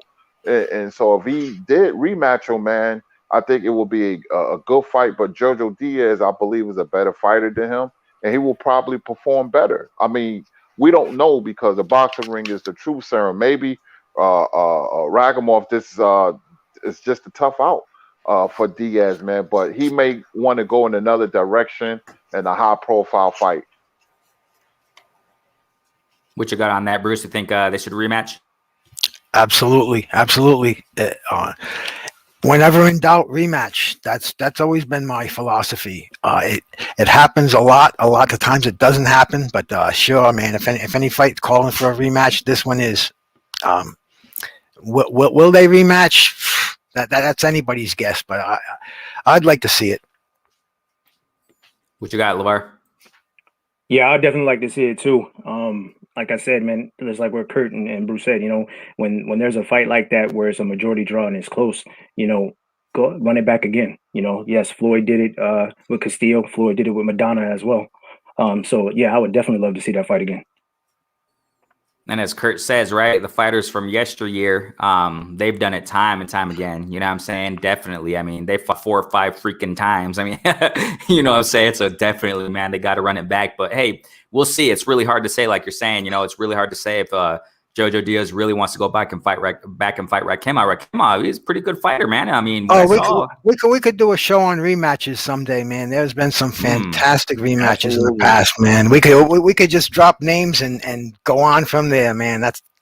I could see us doing that for hours. Oh yeah, Carmen Basilio versus Tony DeMarco. You guys got to look at that fight, man. I'm gonna tell you why I brought the fight up. In 1955, it was the fight of the year. The first fight was in upstate Syracuse, New York. The second fight was at the Boston Garden. The reason I'm bringing this fight up is that I never seen a rematch that duplicated the first fight. And check this out.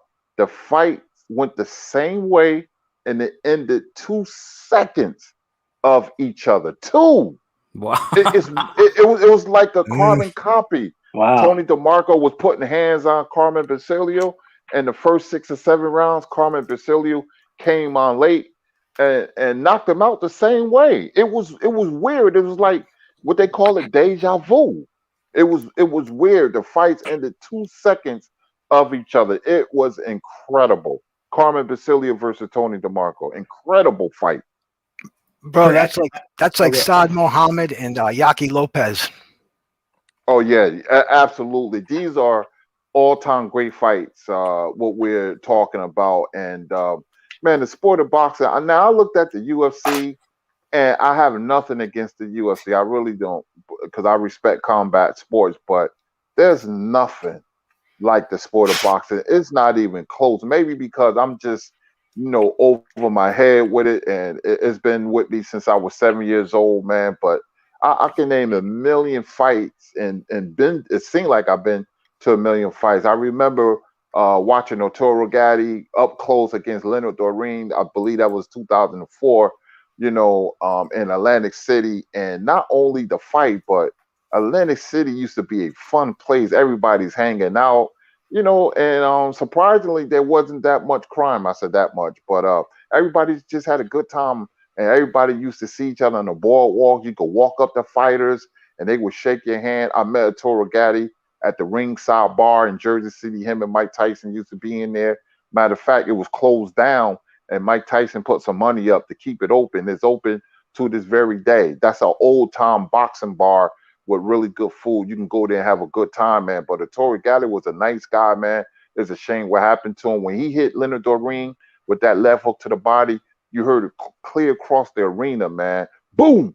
And Leonard Doreen folded up like a cheap picnic table, man. It was unbelievable. But Arturo Gatti, man, he was a party guy, man. He was a party guy, but he was a nice guy. Give pictures and autographs. You can't walk up to certain fighters today, and but back then in the 80s and 90s, you can walk up to all of them. I met a lot of fighters, man, and I would just I looked at them as superheroes. So, That's amazing.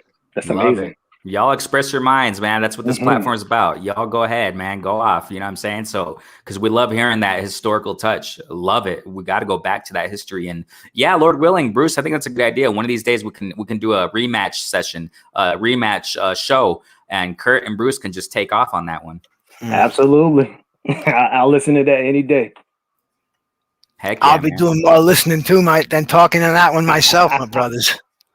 Hey, yeah, go ahead. If I can just, for a second, last night, Trick Nolte brought some guests over to Drew Titan's show, man, and that was an unbelievable. Yeah. Curtis was on the panel too, man. And Jeff Mayweather. So he's so sharp and articulate, and I loved all the fighters' input and Jeff was given the inside of the business. I mean, I loved it. I loved it. And LaVar, remember LaVar? We went live and talked about this. It was about the Peter McNeely. A lot of that live session was on the Peter McNeely reaction of when he was with Black Star. So salute to our guy Black Star. Yeah. Oh my gosh. And Kurt, as a matter of fact, I want to hear what you guys say, Kurt. Did you hear that? Did you hear Peter McNeely when he was on Black Star a couple weeks ago? I missed it. I got it's okay. busy. It's okay. I missed it. But what I was reiterating, or what I was emphasizing, at least on that show, me and LaVar were chopping it up, and it's exactly what they were talking about on Drew. The Druth. Shouts to the Druth. It was exactly right, LaVar, and we talked about that a couple weeks ago. And my gosh, Kurt, if you go back and check that out in your free time, Black Star when he was with Peter McNeely, they were talking with the panel there. He was talking like this, Kurt. This is how Peter McNeely was kind of talking. I remember when the fight. Oh yeah, Dude, it hurt. It hurt me hearing him. It was sad. It was sad. It hurt me hearing him, dude. Oh my gosh! And then he said, Kurt, I'm sure you know this. He said that, and I understand why he's like that. It's because he said that, you know, they were talking about in the panel how you know, fighters now are inactive, blah blah blah. What we talk about. And he said, you know, when I was in the heavyweight division or what have you in his career, he fought 37 fights in the span of 44 months. Oh my God. Wow. I don't know, Kurt. I mean, it hurt my heart. It broke my heart hearing him talk like that. Yeah, unfortunately, Peter blocked most of the punches with his head, and it was sad to see a fight like that, man. It really was. And to listen to him before the Tyson fight, and to listen to him after that, because he had a name and he could go on and enhance other fighters' careers, which was a sad thing because he was way overmatched. And I even asked him about the Butterbean fight. You know, what was up with that? You took that on such short notice, and he went on about that, how he didn't want to take the fight, but he had a name, and he hadn't trained for months, and he went in there on 2 weeks training and got knocked out in I think the first round, but he made a lot of money. But how is it worth it? Because he just went on to another fight in a Brockton gym, or, you know, at the Roxy in Boston, some small venue. But man, you look at it now, and he's paid for it. He's paid for it with his mind, with his brain. And it's so sad, man. Fighters like that need so much help. And then when he mentioned that he only made $400,000 when he fought Tyson, and Tyson made like $20 million, and people are talking about A sides, B sides, and 60-40, man. Oh my God, that brings it all into perspective. It's weird how, and I guess genes has a lot to do with it, where you could watch a guy like Julio Cesar Chavez Sr., Marvin Hagler, Rocky Marciano. They could be in wars and nothing happens to them, like they were dentists or somebody. Like, you would never thought that they were fighters. Look how clear they sound. Chavez, he does commentary for Mexican boxing. Exactly. Yeah. Hagler, they sound like they've never been in the ring. Rocky Marciano. Lennox Lewis too, right? Yes, absolutely. George Foreman. George Foreman is another one. And then you get guys like Terry Nars and Mildred Taylor and Riddick Bowe and Peter McNeely, and it's very sad, you know, how they sound. I remember Jerry Quarry had the mind. They say had the mind of a 5-year-old when he died. That was so tragic. That was sad. I was like in tears, man, when I heard him. And they found him in all by himself. He was dead for days with feces, and he was unfed. It broke my heart, Curtis. It broke my. And I saw Jerry Quarry, man. I saw him go through the wars. That was one of the first boxers I ever saw fight, and man, that brought it into reality and broke my heart the way he died. Absolutely. Look at Rafael Benitez, who gets $200 a month from his boxing pension, and his sister had to move him from San Juan to Chicago. She you know, he lives with her, and she has to take care of him. And I can't even look at him. It breaks my heart, you know. Yeah. But a lot of people don't know when Benitez fought Leonard, he was dating Leonard's sister. Yep. And at the time, and a lot of people don't know that. But Benitez, man, was champion at the age of 17. I just like to remember fighters at their prime, Time. man, Right. and you know, it's sad. I mean, he's in bad shape. Gerald McClellan, I have a hard time looking at those fighters because they have given so much for our entertainment, and they're in bad shape, man, with no money. It's very sad, man. Wow. Well, that's what you guys were talking about last night. How there should be a pension Yeah. fund, and there should be a union for fighters. And what we need is we need some entrepreneur who has a lot of money and knows he can make a lot of money in this while still paying off the fighters their pensions, because this has to be totally reorganized from the ground floor on up. You know, it's a shame to see these guys who gave us their lives to entertain us, who are have nothing now. They're begging for change. They're on GoFundMe pages, and we're talking about the kings of the game from back in the '60s.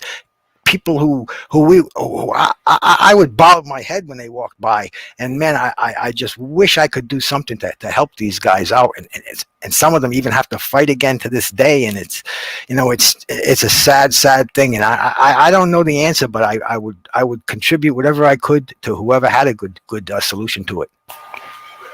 Yeah, I talk to fighters all the time, man. Tim Witherspoon, Chris Bird, and Jesse James Leha, Aaron Superman Davis, a lot of fighters, man, and I can't tell you who, but a couple of them had broke down on the phone and crying and tell me horror stories, man, and I wish I could do something, man, and I'm like, wow, you know, it's just, and you watch NBA players who get fat pensions, man. I mean, the NBA really take care of their players, man. They get nice pensions, man, and boxing, man, I'm like, wait a minute, boxing should, you know, fighters should get pensions, but they don't, and it's just sad, man. No federal commission, and this is why. Yep. Oh, you remember Senator John McCain? He was a friend of boxing, and he tried to get this started. He got no help from the rest of the senators and the representatives. Very few people thought it was even worth looking at the bill. When John McCain passed away, the whole concept of a boxing union, federally funded, federally organized, passed away, and that was several years ago. And we talk about it, but nobody who can really make the change has talked about it. That's why it's got to be done. Maybe with this community that we have on the internet, maybe we could start an online petition or something like that. But something has to be done, because man, it just breaks my heart with these fighters Curtis are mentioning, man. These were my heroes when I was growing up, man. Tim Witherspoon, he was Superman to me, and to see these guys, living in squalor like they do now, it really breaks my heart. And if there's anything that I can do, man, please get in touch with me somehow, and I'll help out the best I can. Same. Yeah. So I mean, it was a great show, you know, and so getting back to the fights, let's go to the next. Let's go. Yeah, go ahead, Bruce. How about that Castano fight, man, with Teixeira? That was to me that was a great fight, man. Yeah. Castano, he showed what those Argentinian fighters are all about, man. Because Argentinian has a great history of fighters, man. A great history. You could name dozens and dozens of fighters from Argentina. But you know who he reminded me of? He reminded me of this light heavyweight named Victor Galindez, who just he didn't have any special punch, but he was one of those tough guys who just chugged on forward, and he just beat you with his will to win. And that's who Castano reminded me of. I thought that was a great fight. I thought Teixeira, he also reminded me of another fight. He reminded me of a Thomas Hearns late in the fight when he didn't have a punch left, but he could still box. So that fight brought back memories. It kept me interested, and I thought it was a great, entertaining fight. Before we get to Kurt on this, that Castano versus Teixeira fight, I don't know what I want to call it hype. It's not hype, or I don't know, right? But I guess in my perspective, I don't know what so much hype was about Teixeira fighting Mel Charlo. Mel wiped this guy out, man. That's just my humble opinion. After seeing what I saw, how Teixeira performed against Castano did very well against Teixeira, man. And I like how Kurt, I've been taking my notes with Kurt, man. Every time, I listen to him, that it seems like Castano he knows how to fight short. He knows how to fight small because he's a short guy. You know what I'm saying? He knows how to fight. He knows how to use his lack of height to fight. He fights wonderfully on the inside, man. I mean, he knows how to get on the inside. And Castano, I think he just really levels above Teixeira. That's why I was thinking when I was watching that fight, I was like, Teixeira against Mel? Why? What? Mel will take this dude out. I think Castano versus Mel now. I think it's going to be a very more intriguing fight. But what you got on that fight, Kurt? Well, I enjoyed the fight. Castano is strong. I knew Teixeira. I call it a 50-50 fight, but my heart and my mind, my mind was telling me Castano, because he like I said, he fights like Joe Frazier. He's very strong. He comes in, try to close the distance. He try to oppose as well. That's what he does. That's his strength. He doesn't hit hard. He doesn't punch as hard, but he punches in volume, and he keeps his hand. He lets his hands go, and he keeps you busy. I don't think if he fights Charlo, I don't think that's a good matchup for him, because Charlo's going to throw a lot of uppercuts, because the way Castano positions his body, sometimes he's square and his face is over his front knee, and when you do that, you're susceptible to an uppercut. And Jamel can box and punch. He's a quintessential boxer. He's improved, and I kept telling people he improved because he those two Tony Harrison fights, and then fighting the tough Jason Rosario. When you fight top-notch competition, it seems like you be better. The boxing gods blesses you with skills. You're honing your skills when you fight tough competition and keeping busy. Castano will make it interesting because he will go at Charlo, and he will try to get Charlo on the back foot, because that's the only way he could fight. But Charlo is athletic, and he's a very good puncher. Jamel has a very good left hook and a good uppercut, and I think that's going to be the punch that does Castano in. But it's a good matchup. I like the matchup. I like Castano because I like aggressive fighters, because they give themselves a chance to win. But Jamel is just a hot fighter right now, one of the top 5 pound for pound in my opinion. But Castano is a good fighter, but I don't think he's going to beat Jamel Charlo. But good showing against Teixeira. Teixeira just wasn't strong enough to keep Castano off him. Definitely. And I think it would be more intriguing to see a Castano versus Mel. And I think it would kind of play out to a certain extent. Obviously, styles are different, but just to a certain extent, I guess we can say to a degree, like a Derevyanchenko versus Maul, right? Kind of like that, right? The Castano, the smaller guy, going in on the inside. He has no other choice pretty much. I mean, with his height. So he would have to go in, try to duke it out with Mel Charlo, which would be a bad idea, obviously.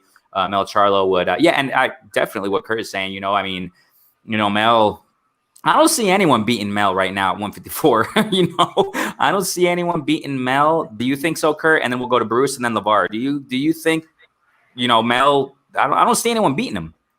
No, not right now. I really truly believe that first Tony Harrison fight really helped him, man. And I don't believe in moral victories, but in this case, it made him a better fighter. It seems like he just upped his skill level. In the second fight, he had the punch in the second fight. Harrison fought well in the second fight. And I really think when you have those type of fights, nip and tuck and fighting good competition, that it helps you. And he looked really good against Jason Rosario. Jason Rosario is a tough out for any guy at 154 pounds. And he dispatched him in 8. And right now he's confident. I don't see anybody beating him at 154 right now. What do you got on that, Bruce? You think anybody can? No, maybe? No, I don't. I think Mel's top at 154. he took out Rosario with that body shot that some people said that wasn't even a hard shot, but you get popped in that rib where that liver is, man. It's going to bring anybody to their knees. It doesn't have to be a hard punch. It's a placed punch, but Mel Charlo not only has the skills, but he has an attitude too. He has that attitude to win. When he got beat by Harrison, he wanted a rematch, and he got that rematch. He shined. To me, Mel will take Castano out. Castano's got a great amateur career too. What did he say? He beat Devinchenko, and he beat Earl Spence Jr. Yeah, so I mean, the man's got international experience. It could be a good fight, but to me, Jamel Charlo is just too talented. He's got too much mental toughness, and I think he's the best at 154 right now. And that's an example of, when you go back to the Mel versus Harrison first fight. I think that, and I've said it before around that time, I've said it in videos or what have you before around that time when after the fight, that I think that Mel won that fight, but I mean, it could have gone either way. And well, according to the judges, Harrison won. And if that's the case, if some people see it as Harrison really won, it was by the skin of his teeth, really by the skin of his teeth, man. And I think it really, really did serve for Mel to step it up, sharpen more, sharpen his skills more. And they really showed up and showed out in the rematch. And Mel is doing what a lot of these fighters aren't doing. If they win, if they have a controversial win or loss, he wants to fight again. No, I want to go back. A lot of people aren't giving the credit to Mel that he deserves. I personally think a lot of people aren't really, community is not really giving Mel Charlo the respect he deserves. You know what I'm saying? And the limelight that he deserves, in my humble opinion. I think it's a lot because of his attitude or what have you, how he is, his personality. But man, that guy got skills. He's a champ now. LaVar, what do you think on that question? Then we're going to go back to Kurt, Bruce, and then LaVar again. LaVar, do you see anybody beating Mel at 154? No, I don't see anybody that can at 154 that can beat Jamel.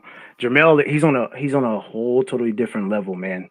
Ever since people criticize like his knockout power and stuff like that, man, he's been on a roll.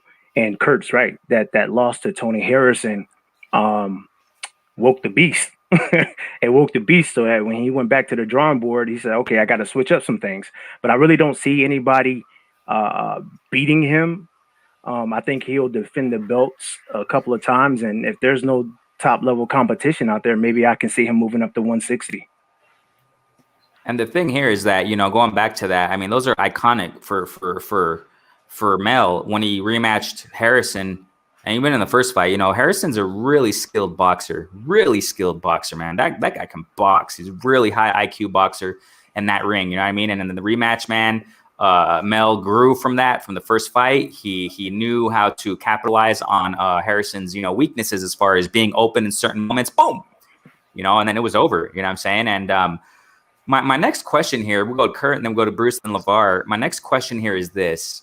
If I'm not mistaken, I just saw somewhere real quick, at the blink of an eye, real fast in social media, whatever, that I didn't listen to the post-fight interview when Castano beat Teixeira, but I think Castano called out Mel. I personally think that fight's not going to happen next. I don't know if I'm pessimistic or whatever, but the things we've been seeing in the sport of boxing time and time again, anybody can call anybody out. Doesn't mean they're going to fight. I don't think Castano is going to fight Mel. I think Mel wants to fight, but I think that Castano's corner or his team, whatever they want to call it, right?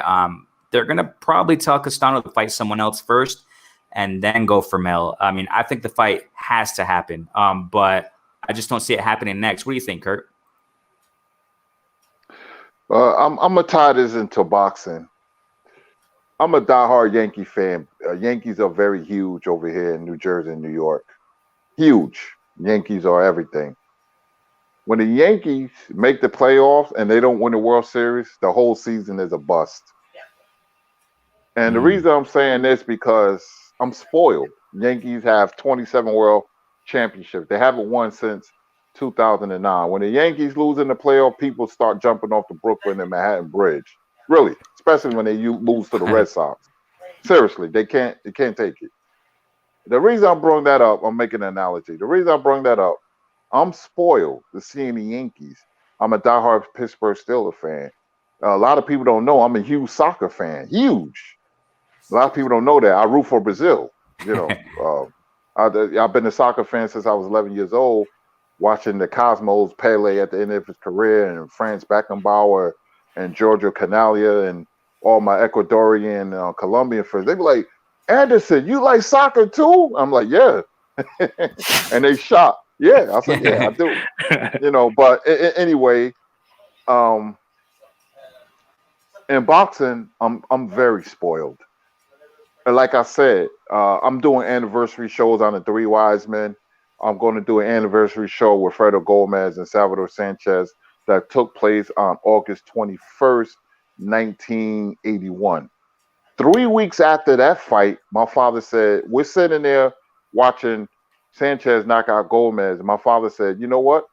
I'm going to go outside, get the tickets to Leonard versus Hearns on September 16th. So just imagine watching Gomez and Sanchez, the battle of the little giants, and then 3 weeks later, going back to the movie theaters and watching Leonard and Hearns. Awesome, man. Legendary, man.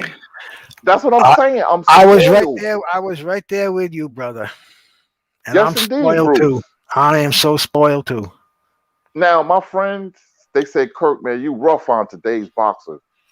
Because I'm not giving anybody a pass. I dug into Charlo when Benavidez called him out. I dug into him. I don't know if you guys heard it. Oh, yes, I did. Charlo. Yeah, you did it here, definitely. I ripped him. I ripped Charlo. You see, I want the best to fight the best, because if we don't lean on them, and like Bob Arum said, that you can kick boxing fans any which way you want them to go. How disrespectful, but he was being honest.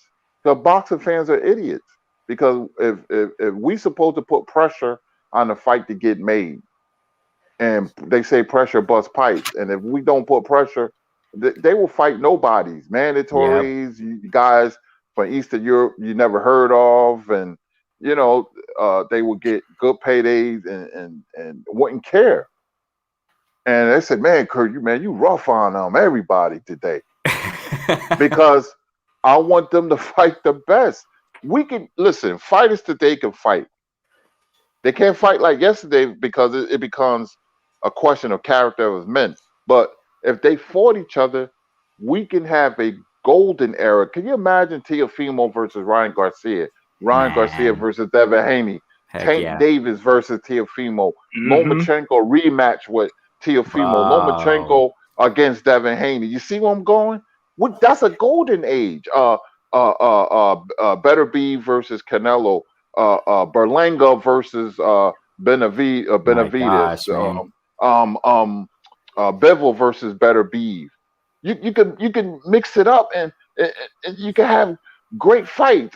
Crawford and Spence should have been made. That might not get made. Crawford, I'm blaming both of them. I don't want to jump in, but I think Crawford just said, I don't care anymore. I don't want that fight. I can care less if it happens or not. Wow. That's very disheartening, man. That's very, very disheartening, man. You know, we can have Canelo versus Charlo, who Canelo just said, I'll knock out in 5 rounds. We could have Canelo. Can you imagine Canelo and Benavidez at Cinco de Mayo? Can you imagine that? My gosh, dude. That's what we need. I'm talking about. This is what will uplift the sport of boxing as a whole. You know, Fury, Joshua, and Wilder having a mini tournament with each other, with the younger up and coming heavyweights, Herkovich and Yoka fighting each other, and throwing what's the heavyweight, Jared Anderson, he's up and coming.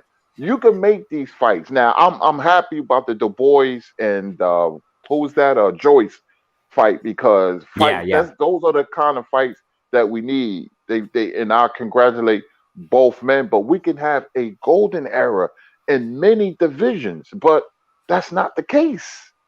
Why? Why? Why? True. Why? Yeah, it's sad that I had to go back and look at old fights just to to fix my just to curb my appetite. You know, I have to go and look at Joe Louis and Billy Conn and Jack Dempsey and Gene Tunney just to fix my appetite to see two guys in the ring. Just to fix it. I already know who's going to win. I done seen the fights a million times, but that's my fix as a junkie, as a boxing junkie, because I don't want to see. I don't want to see Tank Davis versus Abner Mares. I don't. I think Abner Mares. I don't want to.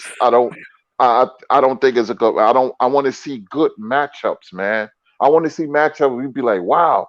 I don't know who's going to win. That's why I'm looking forward to Estrada Chocolatito, Neri versus Figueroa, and the fight I'm most anticipating is Ramirez versus Taylor because it's a 50-50 fight. I don't know who's going to win. I could break down the fight, but I don't know what's going to happen. I could only speculate. Big facts. Big facts. So pretty much Castano has to fight Mel next. Something tells me it's not going to happen next. Something tells me it's not going to happen next, man. But I hope Castano and his team is about it, and Mel. I'm not taking anything. I'm not sitting here justifying Mel all day because we don't know what can happen tomorrow. You know what I'm saying? So hopefully Mel is about that fight too, and to get undisputed. We want to see undisputed man at 154 and in all other divisions, obviously. But exactly, Kurt. I mean, it is. And just to let you guys know, Kurt and Bruce, I went back and saw shortly after you guys recommended it, the Z Boys fight. Man, beautiful, beautiful. Oh my gosh, those guys were going at it, man. I loved it. They were both undefeated at that time. And wow, beautiful fight. And then I saw after the fight, you know, the I think they were the coaches or someone were going in there and kicking each other. And oh yeah, it was a whole cherry. Then I understood what Bruce and Kurt were saying: the cherry bombs and the firecrackers. Something heard in the background. And then, hey, earlier at the beginning of the fight, a guy jumped in with some tank top, dude, and he was a guy jumped in from the crowd, dude. I don't know what the heck he was doing. And then and then some cops came and then they kicked him out of the ring. Oh my gosh, that was crazy. You don't see that anymore here nowadays. Oh man, boxing at the Olympic Auditorium was if you were lucky to leave the way that you was came in Mexico too, right? Was that fight in Mexico? I think it was, or in California. No, in California. I think it was in California. Yeah, I think it was in California. They used to have a ton of fights there, man, at the Felt Forum. But that fight, the father and the manager were kicking each other with platform shoes on, and you hear cherry bombs going boom, and the arena was smoky. Crazy. I loved it. Me and my father had a ball watching that fight. Yeah, I think that was at the Olympic Auditorium in Los Angeles. Yeah, I think it was in California. Yeah, I think it was in California, and it was just funny, man. But that fight was amazing. Really good fight. Two warriors going at it, man. Wow. I went back and watched it. You know, I forgot the names, but one of the guys were on his toes. Good footwork back and forth, but then he got knocked out. I mean, it was a good fight. Yeah, Zamora was the boxer, and Zarate was the puncher. He was light on his feet, on his toes. Yeah, perfect matchup. Beautiful footwork he was doing on his toes, man, on his feet. Wow. I know, man. Carlos Zarate, I used to think he could walk on water, man. He was one of my favorite. He was something else, man. But when Wilfredo Gomez got to him, people don't know about. Let me tell you something real quick about Gomez. Gomez was so mean. Gomez will spit on you. Gomez will hit you with elbows like he did Lupe Pintor. Gomez will curse you out. Gomez was born with this chip on his shoulder, man. Even when he was getting pummeled by Salvador Sanchez, when you look at the fight, he was still coming forward and getting the brakes beat off him by Sanchez, but he was still coming forward, and he had a fractured cheekbone. I mean, Sanchez really did a job on him, but that just goes to show you the character of those fighters back then. Matthew Saad Muhammad and Gomez, it was just magical, man, being a boxer fan back then. But Gomez was a mean SOB. Man, that's beautiful. And it was an every weekend thing. It was an every weekend thing. They'd put these cards on for us. I used to get the Sunday paper. Everybody got the big Sunday paper, and there was a little television section you'd pull out of there, and they'd have the fights you were going to see, and you'd see like Alexis Aguayo and Arturo Frio. There was just amazing fights, all main events with no warning, because we didn't, you didn't get these on television or on the boxing magazines. Maybe the week before on TV, but there was no warning, and you got that out of the Sunday paper, and it was wow. I know what I'm doing next weekend. Wow, I wonder who this guy is. It was a fantastic time to be a fighter, man. Curtis, you must remember pulling that section out of the Sunday paper. Oh, all the time. I got another fight for you. Yeah, go ahead. This fight, Juan Kid Meza versus Jaime Garza. Oh, Meza versus Garza. Okay. Yeah, I'm about to go check that out too. Oh man, that fight lasted like a round and a half. Yeah, but it was fireworks galore. But those fights. I was getting ready to say something. I mean, I lost my train of thought, but it was just a magical time, man. All those guys, Lupe Pintor, Ruben Olivares. But there's a channel you can go to, Renee, LaVar, and Bruce, called Iron Bar Boxing. It's on YouTube. He has thousands of fights. He uploads fights every single day. All these fights we're talking about, they on his channel. I don't have to pull my DVDs out anymore. Thank you, Kurt. It's 5,000. It's called Iron Bar Boxing. I was watching all the fight. I mean, he got stuff playlists like Mexican boxing, Latin Kings, Puerto Rican boxing, 80s playlist. I mean, I can't, Philadelphia fighters. I mean, he has thousands of uploaded fights. He has Tony Ayala fight. Tony Ayala was a guy that was going to fight Roberto Duran, and he was a clone of Roberto Duran. They reminded me of each other. Roberto Duran hated Ayala because he's like, he ain't me. I would never me. He ain't me. Duran used to be like a madman. Remember, before the first fight with Leonard, Joe Frazier was doing commentary, and they asked Joe, who does Roberto Duran remind you of? And he paused and he said, Charles Manson. Yeah. And the funny thing is, they told Duran that, and Duran had no idea who Charles Manson was, and they explained who he was, and he says, "Yeah, I'm like Charles Manson. That's me." Wow. Always story. Yeah, I'm gonna check it out too, Renee. It always stories in there, man. There's always backstories in boxing. That's the beautiful part about it. I remember Don King cursing Roberto Duran out when Duran was taking a warm-up fight against a guy named Kirkland Lang in Detroit. And Don King had everything set up. It was going to be a big fight at Madison Square Garden. Roberto Duran versus Tony Ayala. And my father said, Kirk, we are going to that fight. I've been to tons of fights, and Duran lost to Kirkland Lang in the upset of the year in 1982. And Don King went in Duran's dressing room and cursed Duran out because he messed up a lot of money. Wow. Yeah, that was an unbelievable. That was the upset of the year. I was in a bar watching that. It had a big screen, and people are asking me about Duran. He's washed up. He's washed up. I said, no, Duran's not washed up. But I ate crow that night because he looked washed up, and the comeback that he made, it goes in boxing history. He shot up from there, man. He lost to Pat Lawler too. I remember around that time. But man, Roberto Duran was a warrior, and Tony Ayala, El Torito, the little bull, the baby bull, he had an attitude about him too, man. That would have been a war. That would have been a war. You guys have no idea. I was so anticipating that fight because remember at that time, they was talking about Aaron Pryor and Sugar Ray Leonard and stuff. They would talk about them fighting, but I remember my friend, a Peruvian guy named Moises. He was a waiter at Victor's Cafe in Midtown Manhattan, and he said, you can meet Roberto Duran. I meet him all the time. I was like, what? And we went there, And Durant, I seen with my own eyes. Durant, I was staring right in the face. I was like about 3 feet away from him. You know, he was surrounded, of course, and he Cool. down this big old steak. That was his favorite meal. A big steak with a half gallon of orange juice. He sat Hmm. there and drunk everything and ate everything. I'm like, how the hell did he get that down?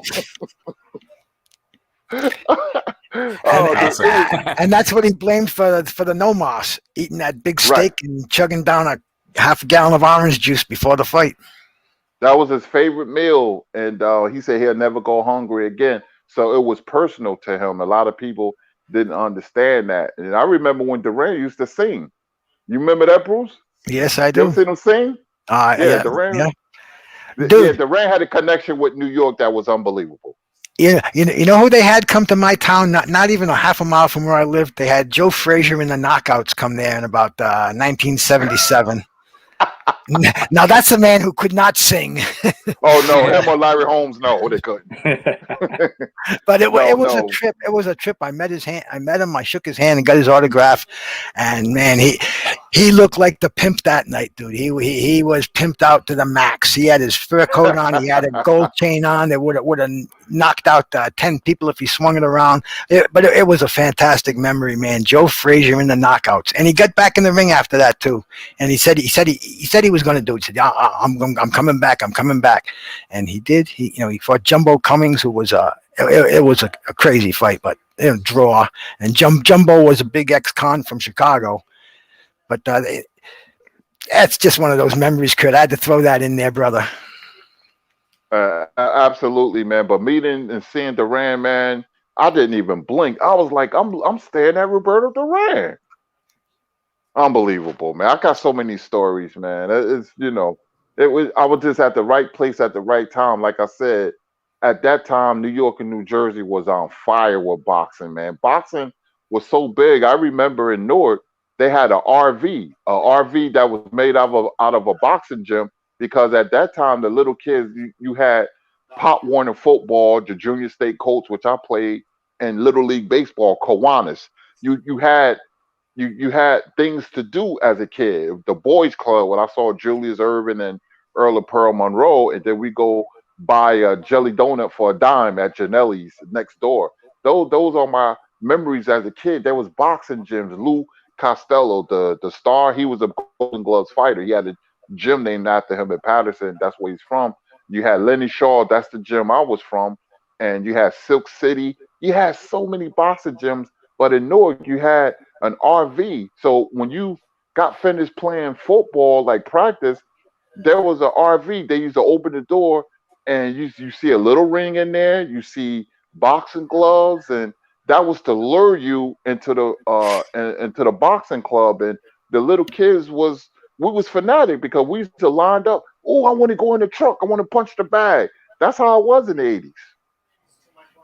Man, that's Yeah, awesome. yeah, yes, It indeed. it Curtis, is. do you remember the Jewish bomber from New Jersey, Mike Rossman? You ever meet him? I didn't meet him, but I seen him fight a lot of times. He fought Dwight Muhammad Kwawi. He was a good fighter, Mike Rossman. Yeah, I remember when he fought Galendez, and he quit on the stool, broke his hand in the rematch. That was on the undercard of Ali Spinks Yeah, at the Superdome. absolutely. Absolutely, Bruce.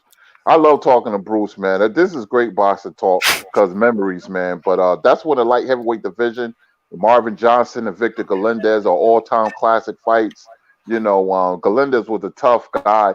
He died in a car accident, I believe. I was Yeah, very sad when that happened, man.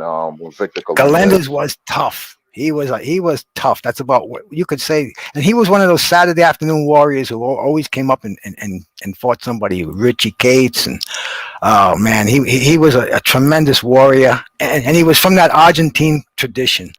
There's so many.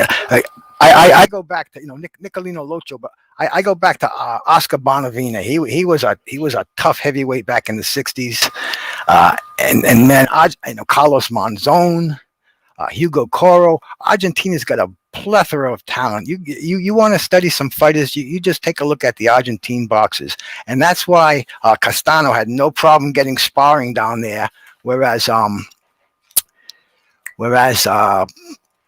Teixeira said he didn't have the sparring he wanted in Brazil, but he came to the United States 6 weeks ahead for this fight, and he got the sparring. Whereas Castano, everybody's a boxer in Argentina, man. Mariana, everybody's a boxer. So that's Wow. That's a little bit about Argentina.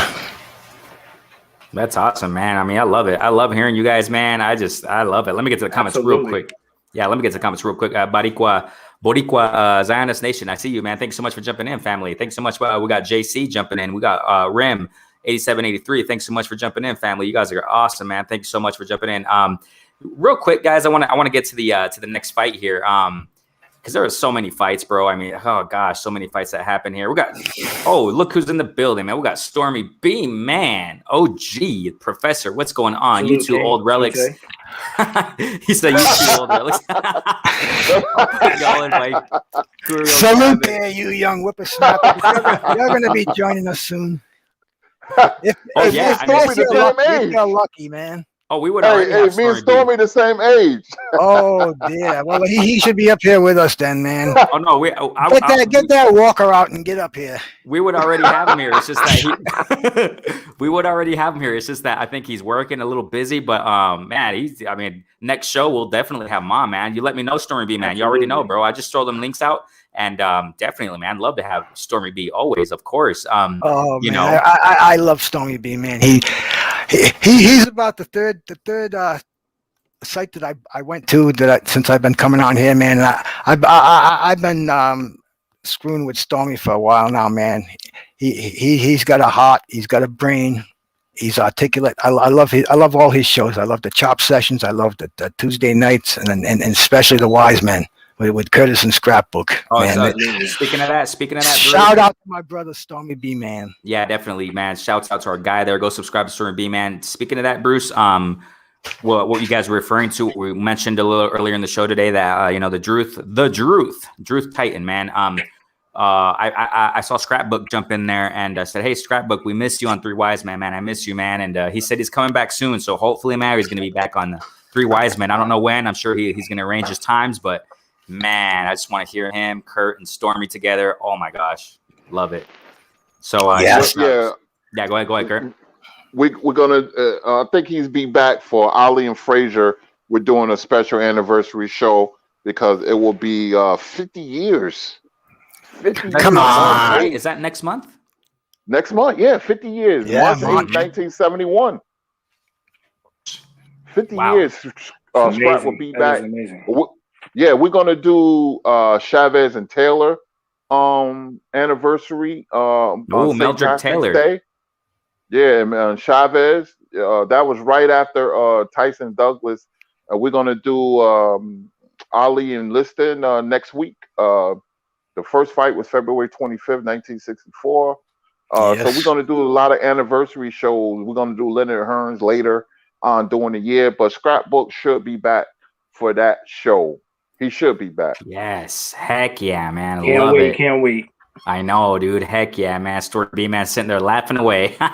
So we got here. So all right. Again, Lavar, how much time you got? Because you got to go to the that business you just told me about. Oh yeah, I have some time, man. Oh, cool. Hey, look, I'm enjoying myself listening to me Kurt too. and Me Bruce. too, man. I'm like Tio. Sit back and get your popcorn ready. So I'm just I'm listening. I'm gonna mind my taking business my and notes. listen to these two kings. So That's what I'm saying. No, man. I'm a student. Believe me, I'm not one of these guys. I'm not a historian. I'm here just like you, Lamar. Man, I'm a student of this game, and I'm sucking it all up. JC, you don't really. Yeah, you gotta check Scrapbook, bro. Oh, you haven't heard of him? Okay, so apparently you probably haven't heard of him, like actually. So, bro, you're gonna love it. Three Wise Men. Go subscribe to Stormy B, man. I think you are subscribed to him, but they have Three Wise Men show. Kurtis Anderson, Stormy B, man, and Scrapbook. You're gonna be in for an amazing treat, bro. When Scrapbook comes back, also, and as it is, Kurtis and Stormy B, man, just them two alone, man. It's just wonderful stuff. Go ahead, Kurt. What are you gonna say? Scrapbook. I talk to Scrapbook all the time. Scrapbook memorabilia is probably worth like, oh man, he has so much stuff that's incredible. His probably $500,000, maybe more than that. wow. He has That's awesome. 5,000 boxing cards. He He's has been collecting since every he was ring 7 book. years old. Yes, Wow, yes. wow, wow, He's wow, a wow. scrapbook is amazing. And get this, we lived in the same address, not the same building, 5F. We worked in the same town, East Rutherford, New Jersey. We're the same age. Our birthdays are 3 days apart. His the 8th of October. Mine's is October 5th. We're both on disability. We came from the same boxing gym, Lenny Shaw Boxing Gym. I told him I'll probably walk right past you and didn't even know who Wow. you were from a can Wow. of paint because he was at That's My Lenny Shaw crazy. gosh. Boxing Gym. Wow. What a Yeah, small world, man. What I a And know, small right? world. Scrapbook puts out content almost every day, and he puts out such fantastic videos. From everything from the period music behind them, you'll hear Charlie Parker and Bud Powell, and he narrates over them. And these things are quality videos that they should be on a documentary program on a sports network. Scrapbook will always answer your comments, man. He's a nice man. I can't wait to hear him when he comes back on the Wise Men. I told Scrapbook the best boxing historians I ever heard was Burt Sugar, Art Rush Jr. They had a call-in show. Art Rush Jr. Burt Sugar used to be on there in the 80s. I used to call in WABC 77. I told Scrapbook he could eat at that table with Hank Kaplan, and these are old time guys. They're dead, most of them. Art Rush is dead. Burt Sugar, who I was named after, is dead. Jerry Eisenberg is still alive. He used to write for the New Jersey paper. What was the name of that paper? Star Ledger. And who I Bill met. Gallo's He's up like, there too. oh, yeah, I was getting ready to say him. He was a cartoonist from the Daily News. Bill Gallo, Jack Neufeld, Hank Kaplan. Those guys are the quintessential great boxing historians. Also, former President Jimmy Carter is a great boxing historian.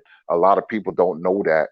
And Dr. Joyce Brothers was a sex therapist. She the one that gave Sugar Ray Robinson his name. That boy you got there is sweet as sugar. She was 17 years old. She was a very popular relationship expert. She passed on, but these are the people who I grew up with. And they're all gone, man. But Scrap could eat at that table. Scrapbook is amazing, man. So is Stormy, man. He got a, when I first heard Stormy, man, I was on World Breaker Fighting. I was a co-host on that show, and when he put the comment down, one knows when the other one knows the sport. And I looked, and I said, this guy must be a trainer or something. The way he was wording everything. So I invited him Right, on the right. show, and that's how we hooked up with each other, man. But like I said, I came on YouTube by accident, man, and Marlo's Corner. I didn't know. I said, what is this? Fanon told me to go to Marlo's Corner where he was telling everybody to go and late night Salute to stream. So Marlo. absolutely. And I was listening. So they had a boxing trivia, and I was naming all I was getting all the questions right. And I didn't think it was a big deal. And I'm glad it worked out because they said, who's this Kurtis Anderson guy? And so the other guy said, he's Googling it. I said, no. I wrote in the chat, no. This is off the top of my head. I love boxing. I'm a humble guy. I said, no, I know this like it's nothing. And they say, he's lying. So I said, oh, man. So they said, I said, no, really. So they said, we're going to shoot you a link. So they said, I said, okay. So I got on. They said, if you don't come, then you're a coward. I said, no. Send me a link. So he said, who's the first black champion ever? So I said, George Dixon, June 27, 1890. And they said, so he said, I got a name for you. Your name is Kurt Sugar. I answered like 20 questions, like back to back to back to back to back. My And they gosh. was Dude. like, then they said, who's the first Mexican champion? The first Hispanic champion was Panama Al Brown. I said, that's not right. So I said, the first Hispanic champion was 1897, Solomon Garcia Smith. He was a Mexican heritage. He beat George Dixon, ironically. And they was like, what the? They couldn't believe it. And I'm thinking it's nothing.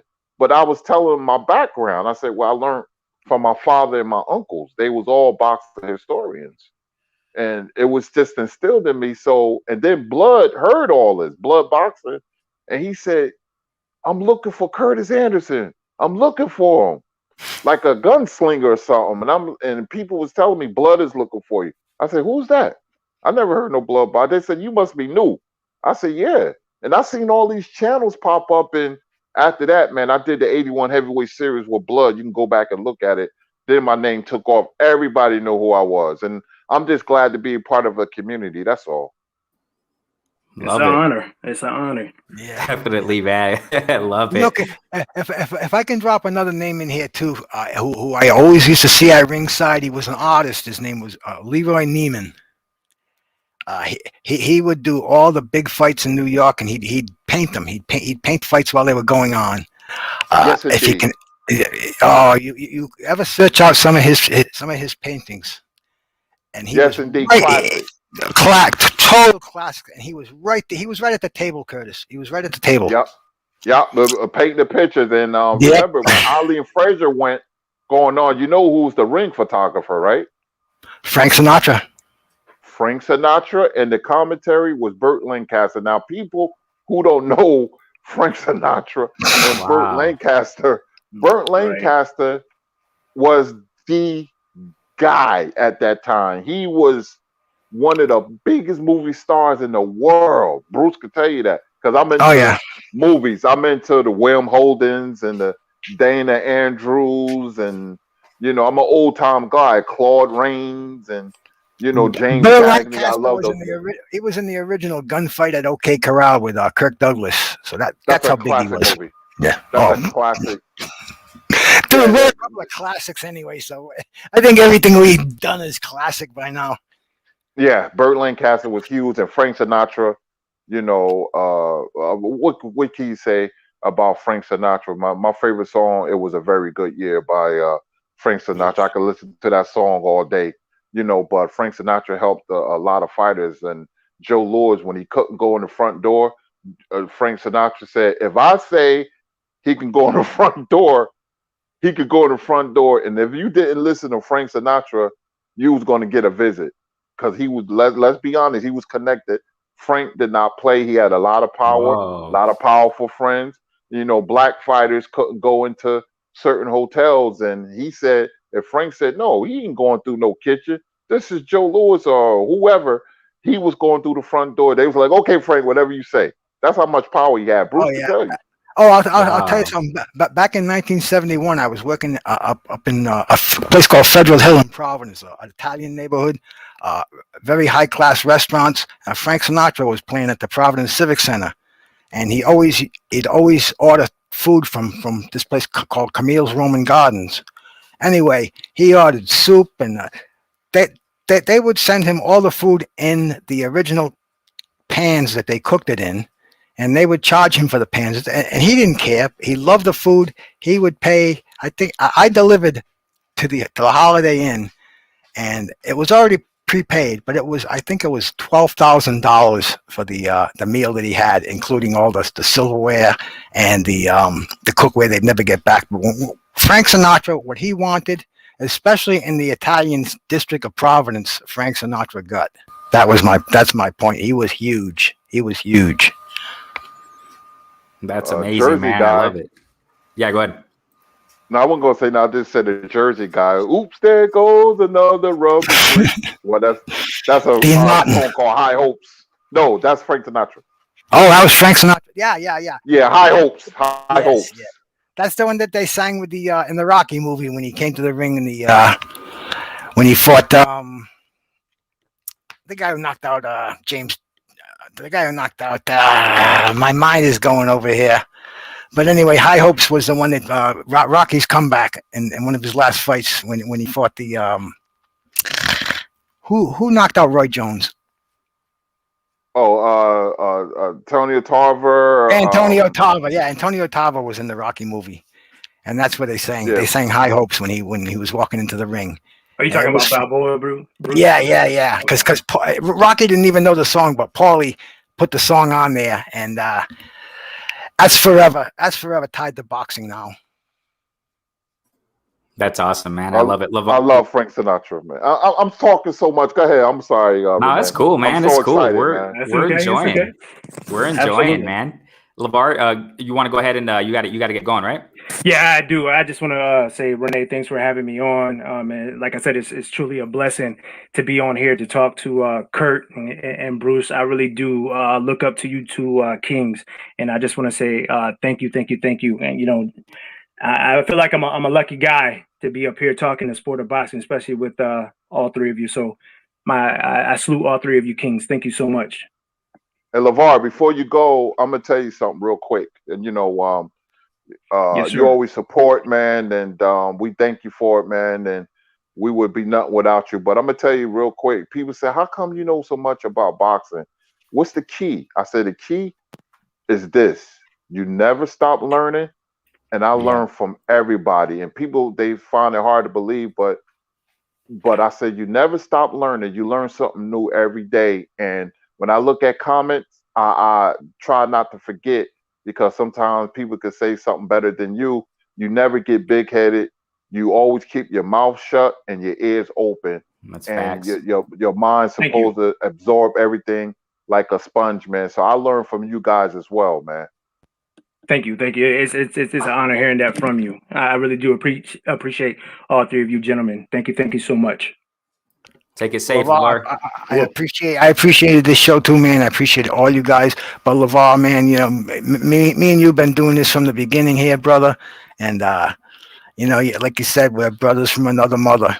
And I appreciate you coming in here. And you know, I just been around for a long time, and I picked up a lot of things.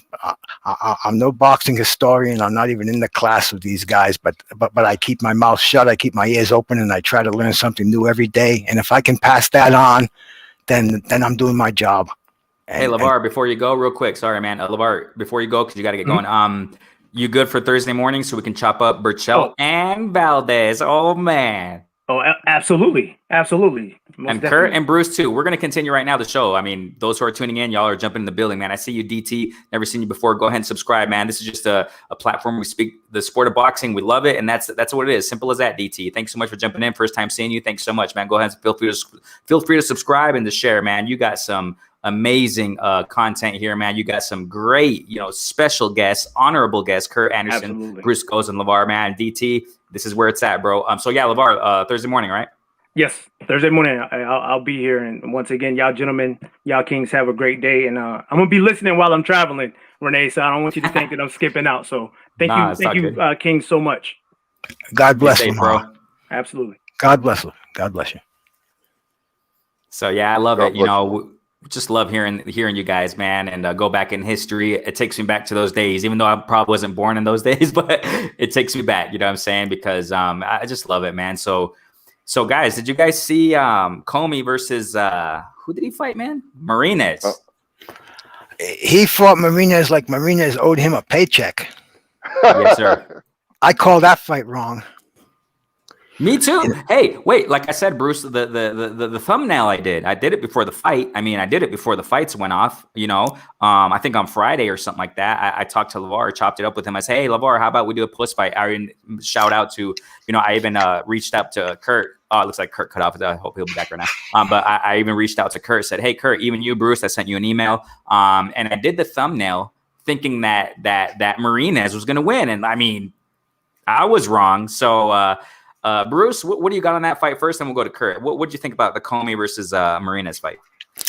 I thought it was nonstop action when the fight started. I didn't expect Commey to come back with anything. When I saw it last time I saw him, he was looking at the headlights.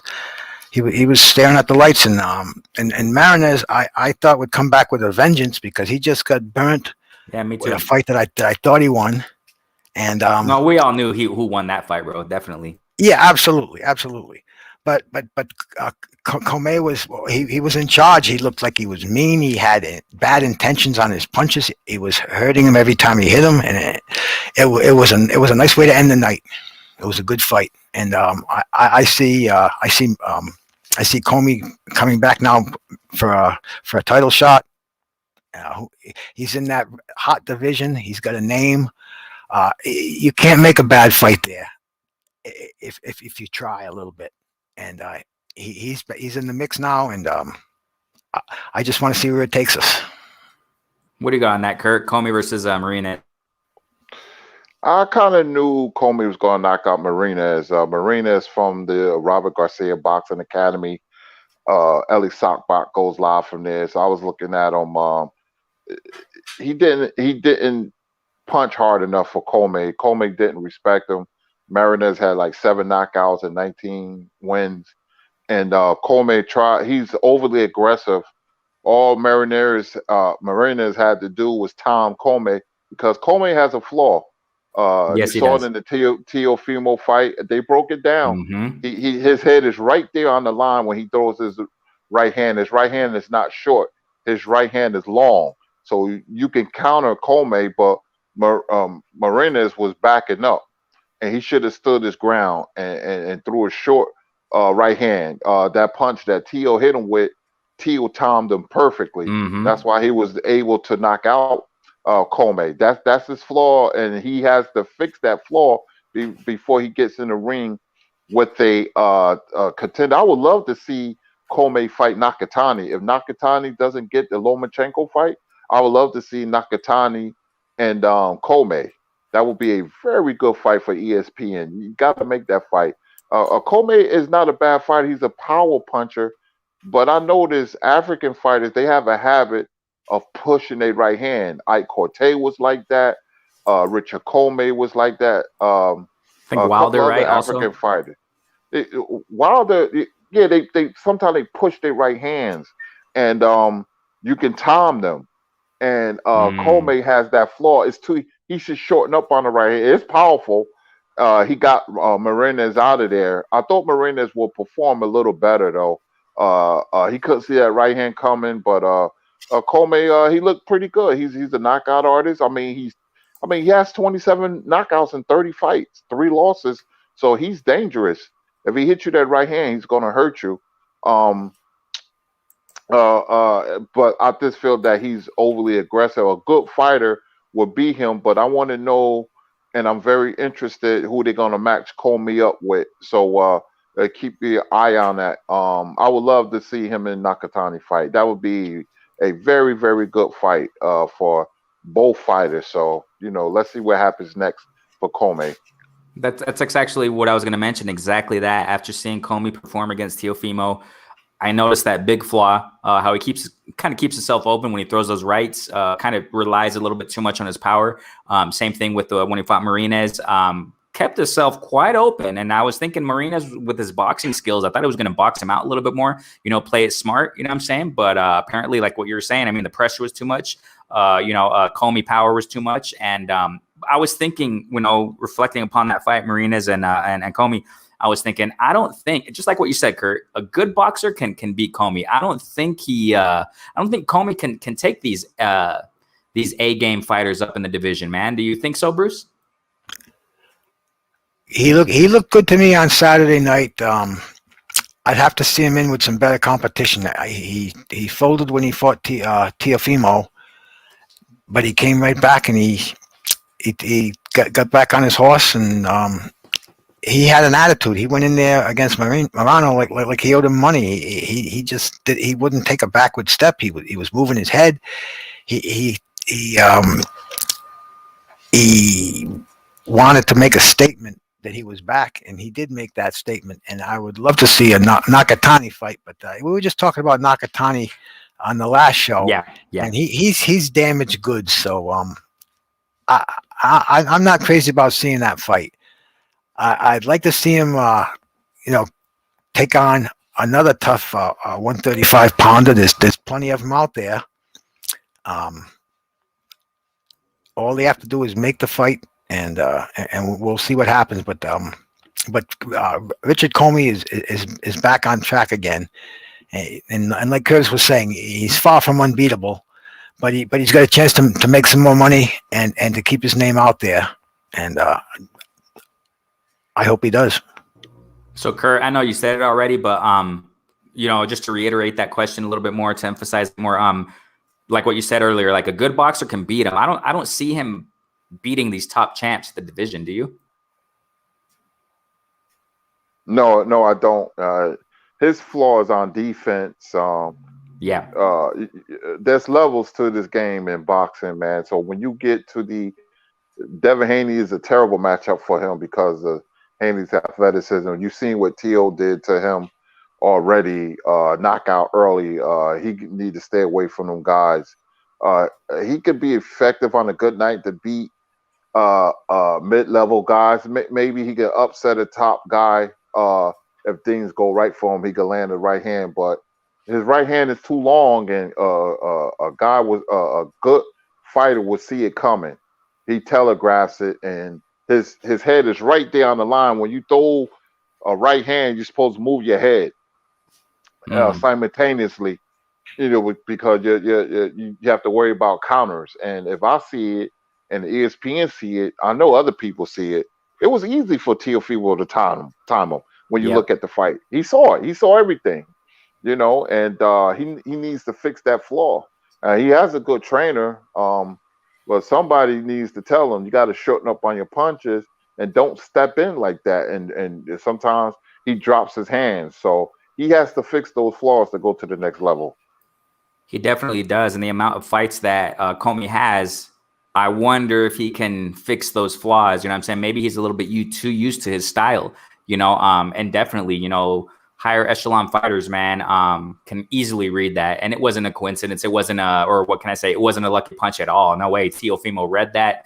Easy to take him out, man. So definitely, man. Let me shout out to the chat real quick, man. We got Real Brother in the building. What's going on? My guy, Real Brother 32, man. Thanks so much for jumping in. And it's funny here. JC says, you're the gaming dude that goes all night, right? Hey, Real Brother likes boxing too. It's awesome, man. So yeah, he's the gaming dude that goes on. I think he's been going like 80 days straight, man. That guy's just grinding in his channel. Yes, sir. Definitely, man. He's really about that gaming. So I like watching him too, man. It's fun. I like watching gaming channels too. Toby Bartlett is in the building, man. Salute to the UK. What's going on, Toby? How you doing, man? I hope you're doing great, man. Thanks so much, Real Brother, for your support, man. All day, man. Love you. Thanks so much, bro. We'll be here. Chain with Ice also. Chain with Ice jumping in the building. Richard Commey is tailor-made for a counterpuncher. Exactly. Chain with Ice continues to say here, Teofimo wins are aging like wine.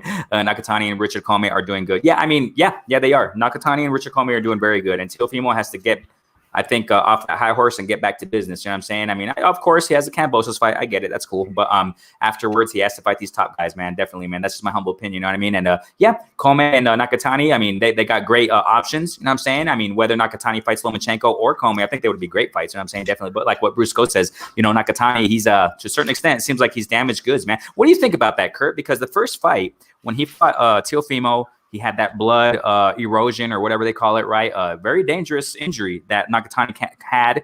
Medics didn't clear him. Then he came back and fought. Who did he fight recently? Oh my gosh, why does that name always slip? The Latin guy. Oh my gosh. Last time I forgot his name too. I mean, oh my gosh, I even made a video. Felix Verdejo. Thank you. Okay, so just came to my mind. Okay, so he came back and fought Felix Verdejo, and if I'm not mistaken, after that he also had another injury. What do you think about Nakatani? And you think he has a longer future in the sport, Kurt? No, can you hear me, Renee? Yeah, we hear you. Renee? Oh, okay. This mute button, but no, you are breaking. You are breaking up. Yeah, just a little. 1 second. Let me get myself situated. Yeah, no problem. How about now? Now Nice. it's perfect. Can you hear me now? Yes, sir. Okay. Yeah. It seemed like when I moved to the right, but anyway, Nakatani has a rumble and tumble style. He's to improve his defense. You can't fight like that and be effective long term. Sometimes you have to watch foreign fighters because you never know when they was in the ring the last time. That's what happened with Dooku Kim and Ray Boom Boom Mancini. It's different now. Asian fighters can be real tough, man, and they're very offensive, and their defense is not that good. Not stereotyping the fighters, but Nakatani is one of those guys who's rough and tough. He's going to bring the fight to you. That can work in his favor, but it could also work against him, depending on who fights him. They was talk about Nakatani and Lomachenko during the summertime. that's a terrible matchup for Nakatani because Right. I don't know if he has the ring IQ to beat a Lomachenko. I would love to see him fight Richard Commey, to be honest with you, but I like Nakatani because he's exciting. He showed me a lot against Felix Verdejo. I thought Verdejo was going to beat him. Verdejo turned out to be very disappointing. So he didn't Yeah, live me up too. to. He was going to be the next Trinidad or Cotto fighting at Madison Square Garden. Didn't work out like that. But it depends who Nakatani fight. Let me see who they match him up with, and then I can go from there. But Nakatani Lomachenko, terrible matchup for Nakatani. He But you can't think beat like boxers. the previous injuries may affect him in future fights? It depends who he fights, and he needs to change his style. But most fighters can't change their style. I always said you can't turn Ernie Shavers into Pernell Whitaker, and he's going to be just like that rough and tough fighter. You have to keep an eye on him. You can't, with that injury, you can't take punishment like that, being rock up, sock and robot type of fights, man. But that's sometimes most fighters, that's the only way they can fight. Nobody wants to get hit. So when people say, "Oh, he tough, man. He doesn't mind punishment," that's not true. Nobody wants to get hit, but you have to be born with certain defensive prowess, like a Shakur Stevenson, where you can see the punches coming from all angles. That's something that Right. you're born with. That's not given. I mean, you could work on things, but you having that radar like Wilfredo Benitez, that's God-given ability. And Nakatani is the opposite of that. So keep the eye on him. Yeah, definitely, man. Definitely. We got here Lavar Cooper, man. Drive safely if you're driving, bro. Thanks so much for the kind words earlier in the show. Oh yeah, definitely, fam. We're family. You already know what it is, man. So yeah, thank you guys once again. Toby, y'all jumping in. Real brother, thanks so much for jumping in, man. So another point here, man. And we just covered all the fights, man. Most of them, at least, or yeah, no, I know there were a lot of them, but we covered most of them. Now, we talked about this earlier, and I just want to hear your input, you know what I'm saying, on it. I kind of generally know what you guys are going to say about it, but I want to hear you guys just to reiterate and emphasize it a little bit more with recent news as far as this. We'll start with Bruce, then we'll go to Kurt. Bud coming out again saying that, he can care less about the Spence fight. He doesn't care if it even happens anymore. I think one of the things with Bud, man, he's just kind of discouraged because of the community. Speaking facts, I mean, it's not like anybody's hating on Bud, of course not. I think him and his team have been a lot of bit too emotional ever since a couple years ago when he started doing his Twitter tantrums, Twitter wars, Twitter tantrums against Spence and then against the community, saying that the boxing community, the fans don't know blap about boxing and they don't know how to fight, and and then saying he's going to move up to fight Canelo. I got my receipts on that on my channel saying that he came out clearly and he wasn't smiling, he wasn't joking. Say he was going to move up to fight Canelo. Then he recently said he's going to move down to 135. And then he's just all over the place. Then he came out on IG a couple weeks ago, months ago, whatever, saying the same thing. I can care less about the fight if it happens. And then he turns around again about a week later saying, oh, the fights I really want are Pacquiao and Spence. And now he's coming out again and saying, I can care less if it happens or not. So Bud's all over the place, man. And, you got your people. He got his people on his team, his sister, Bernie, blah, blah, blah. The list goes on and on, going on different platforms, defending him, which I get it. They're part of his team, but they're all over the place too, defending him and saying that, Bud, I understand Bud has his definite, respect. If I'm not mistaken, he's a Hall of Famer, undisputed, blah, blah, blah, in other divisions. We know the story. I'm just saying all this to give you guys an outline and foundation, trying to, give us an idea of the whole trajectory. It says here, Kurt, that your device is not connected. Maybe it's a little internet issue. Maybe try jumping out and jump back in, bro. So Bruce, what do you think about that? Now Bud is okay. There you go. Now Bud is recently coming out, and this is just recent. So I stopped paying attention to Bud. Just so those who know the platform here, those who are jumping in, you already know this platform. I don't even really talk about Bud and Spence. I don't really do it because of course I have a couple videos here and there about it, but I don't really do it because it's just a bunch of up and down, more on Bud's side. Okay. I'm not sitting here trying to attack him or nothing like that. No, we're just speaking what we know and what we see. So Bruce, what do you got on all this, man? I think it's crazy. Just like you're saying, I'm almost not paying attention to it, to to me, this fight should be inevitable. It's a collision course. It should be happening, and it seems like every time Bud opens his mouth, or Earl Spence, or whoever's doing the talking for him, a monkey wrench gets thrown into the operation. We've often said this fight's on the magnitude of Hearns Leonard to our generation. They're the two best fighters in the most glamorous division of boxing, aside from the heavyweights, the welterweight division. And I remember when they made that Leonard and Hearns fight, and Don King was a co-promoter. And the funniest thing was they gave Don King $3 million to just keep his mouth shut and not interfere with the fight. And the fight went on as scheduled. And that's, I think, the problem with this fight. We got people from Bud's camp. We got Bo Mack chiming in. We got people from Spence's camp chiming in, and pretty soon they come to butting heads, and the fight's off again, and the fight's on again, and it's crazy, man. They should just make this fight. I can see that they can't sell the tickets that they want to sell in this pandemic, and boxing's not like it used to be as far as the live gate's concerned. But man, for the sake of boxing, make this fight, make a date, and get it on. Because really, I'm tired of hearing about it. I'm tired of debating one way or the other. If somebody says to me A side, B side, 60-40, I think I'm going to show them that this old guy's still got a good right hand in him. And I definitely agree, Bruce. And I'm just bringing it up just for the fact that, Bud just recently came out and said it. And you already know my platform. I reiterate, those who are jumping in the platform, you don't see my videos on my platform saying Bud Crawford this, Bud Crawford that, Spence this, Spence that. But now Bud said this, and now Spence. I mean, I have a couple videos out there, of course, because I want to give my input on it, but I don't really just overemphasize it and kill it. It's been dead for a long time, in my personal opinion. I've been saying this since early 2020, man. Early 2020, if I'm not mistaken, 2019, the end of the year. I was saying this fight's not going to happen until maybe 2020, 2021, or 2022. 2021 now, I'm sure it's out there. I'm sure it's in the garbage can. But I was saying, and I've been saying it's most likely going to happen 2022, maybe 2021, and it's exactly what it is. It looks like it's going down like that. So, Kurt, what do you think about that Bud's recent statement on that? I'm a big Crawford fan. I think he's a terrific fighter, man. I've been following him for years. I remember before he was on Top Rank. He was with Starling Promotions, I believe.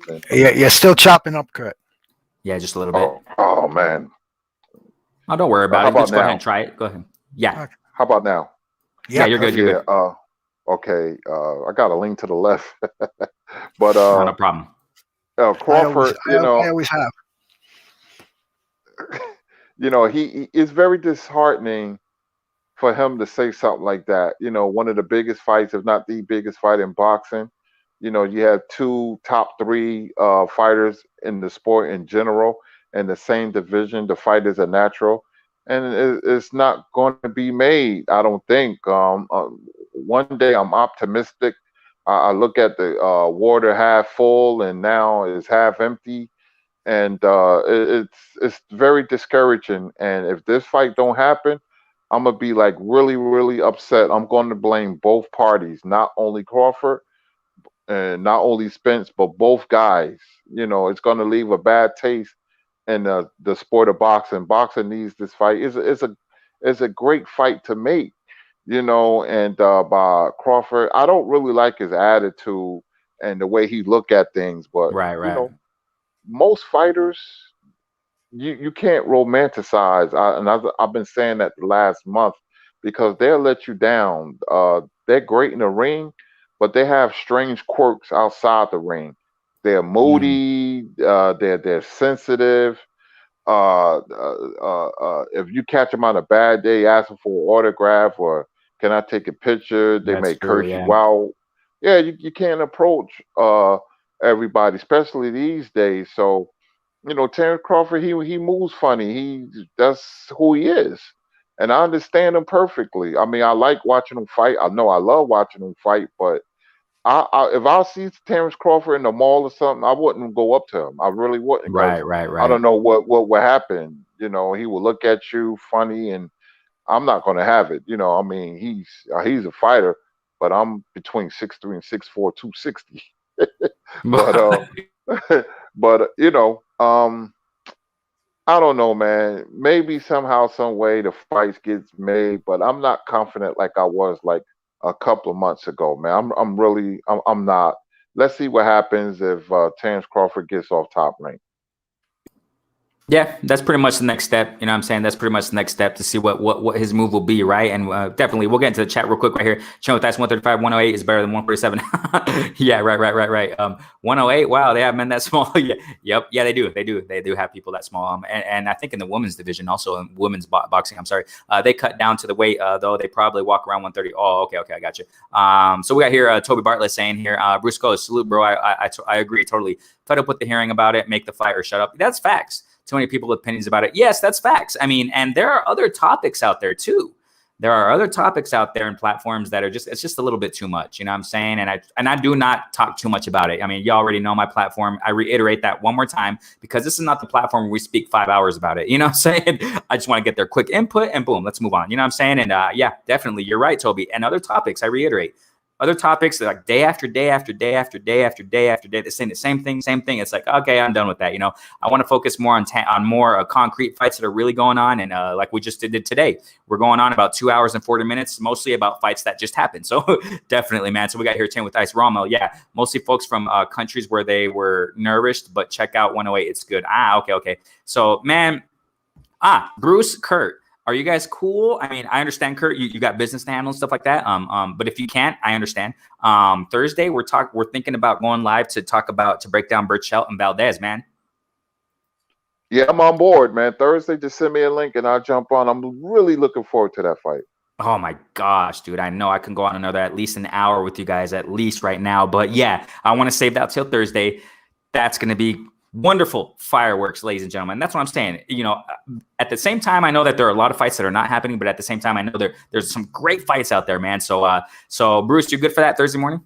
Man, yeah, to chop it up with you two guys and in the chat, it'd take a nothing short of a drive-by to keep me out of here. Yeah, definitely, man. And please take care of yourselves, guys. Let me get to this chat real fast one more time here, Toby. If they don't watch out, they'll be known for not making the fight and not for what they both. Yeah, that's very true, Toby. Good point right there, man. So, man, any last words, Bruce? Then we'll go to Kurt. I just had a great morning, man. I appreciate it. Once again, my boxing IQ went up a point. Kurtis, man, I love you like a brother. I appreciate it. Renee, you too, man. The chat, you're all just so knowledgeable, and I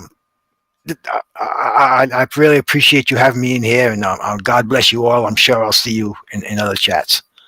Definitely, man. Got any last words, Kurt? Yeah, man. I've been, since the fight Saturday, I've been looking at old fights. My love for boxing never wanes, man. It just gets, it just goes to another level. And you could tell one thing when I'm excited because I'll start cutting you off. I'll start going on these long rants about good, definitely. my history, and that's just how I am when when I'm excited. I was excited today more than ever, man. My appetite for boxing, man, it's just unreal. People just don't understand it. I could be washing dishes and I'll think about, I don't know, Carlos Adate or something, and I'll have to watch a fight. It's crazy. My wife be like, "You in a boxing stupor again?" When you just sit there and have the dishes in your hand, I'm drying them off, whatever. It's very weird, but I just love the sport. I love the community, man. Renee, man, I love your channel, man. You're a quintessential boxing channel. Some channels I can't say the names, but they go to the left a little bit and talk about other stuff. But Bruce Goes, man, you're knowledgeable. I disagree with you, man. You're a boxing historian. A historian is just a person who knows the history of the sport, and you know the history of the sport very well. So your knowledge is very deep, man. So I don't think you give yourself enough credit, Renee. I don't know how old you are, but you got this confidence and I'm the way 37, you go about things.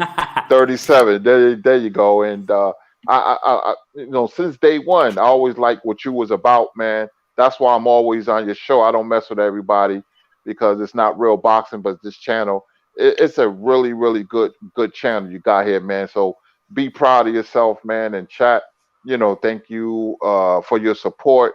You guys always listen, man. And I'm gonna charge my tablet. I'm going to look at some fights. Like I said, go to Iron Bar Boxing. They have every fight in the world. Awesome, Unbelievable. And awesome. I'm gonna go look at some old fights, man. And that's it. I'm just gonna relax and take it easy. I want you guys to do the same. And I'll see you. I gotta make a phone call real quick. So Renee, just shoot me the link on Thursday and I'll talk to you guys. Heck yeah. All right, guys. Stay safe, everybody. Thanks so much, everybody, who tuned into the chat, man. Renee Box Young Live, man. It's all about us. It's our platform. As I say time and time again, you know what I'm saying? It's all about us. We love the community. You know what I'm saying? We love the sport of boxing. And you already know what it is, man. So please stay safe, each and every one of you. Bruce, until Thursday morning, family. We'll be in contact. Thanks so much for jumping in, Bruce. Thanks so much, Lavar, Kurtis Anderson, the historian. I'm humbled by them words. I thank you so much, man. And it's all about us. I reiterate. It's not me, right? It's all about us, man. This is a platform of where we're a part of it. All of us are a part of it. We're a family. We are one. Definitely, man. Toby Bartlett, I appreciate you, man. Thanks so much. Tune in from the UK. Everybody who tuned in, man. All these names that just jumped in from, man, there's a lot of names out there. So thank you guys so much, man. Renee Box Young. Peace out. Stay safe. All right. Peace out, Lavar. Drive safe out there, brother. Yes, definitely. Peace out. Peace out, Bruce. Peace to you, Renee. In the chat.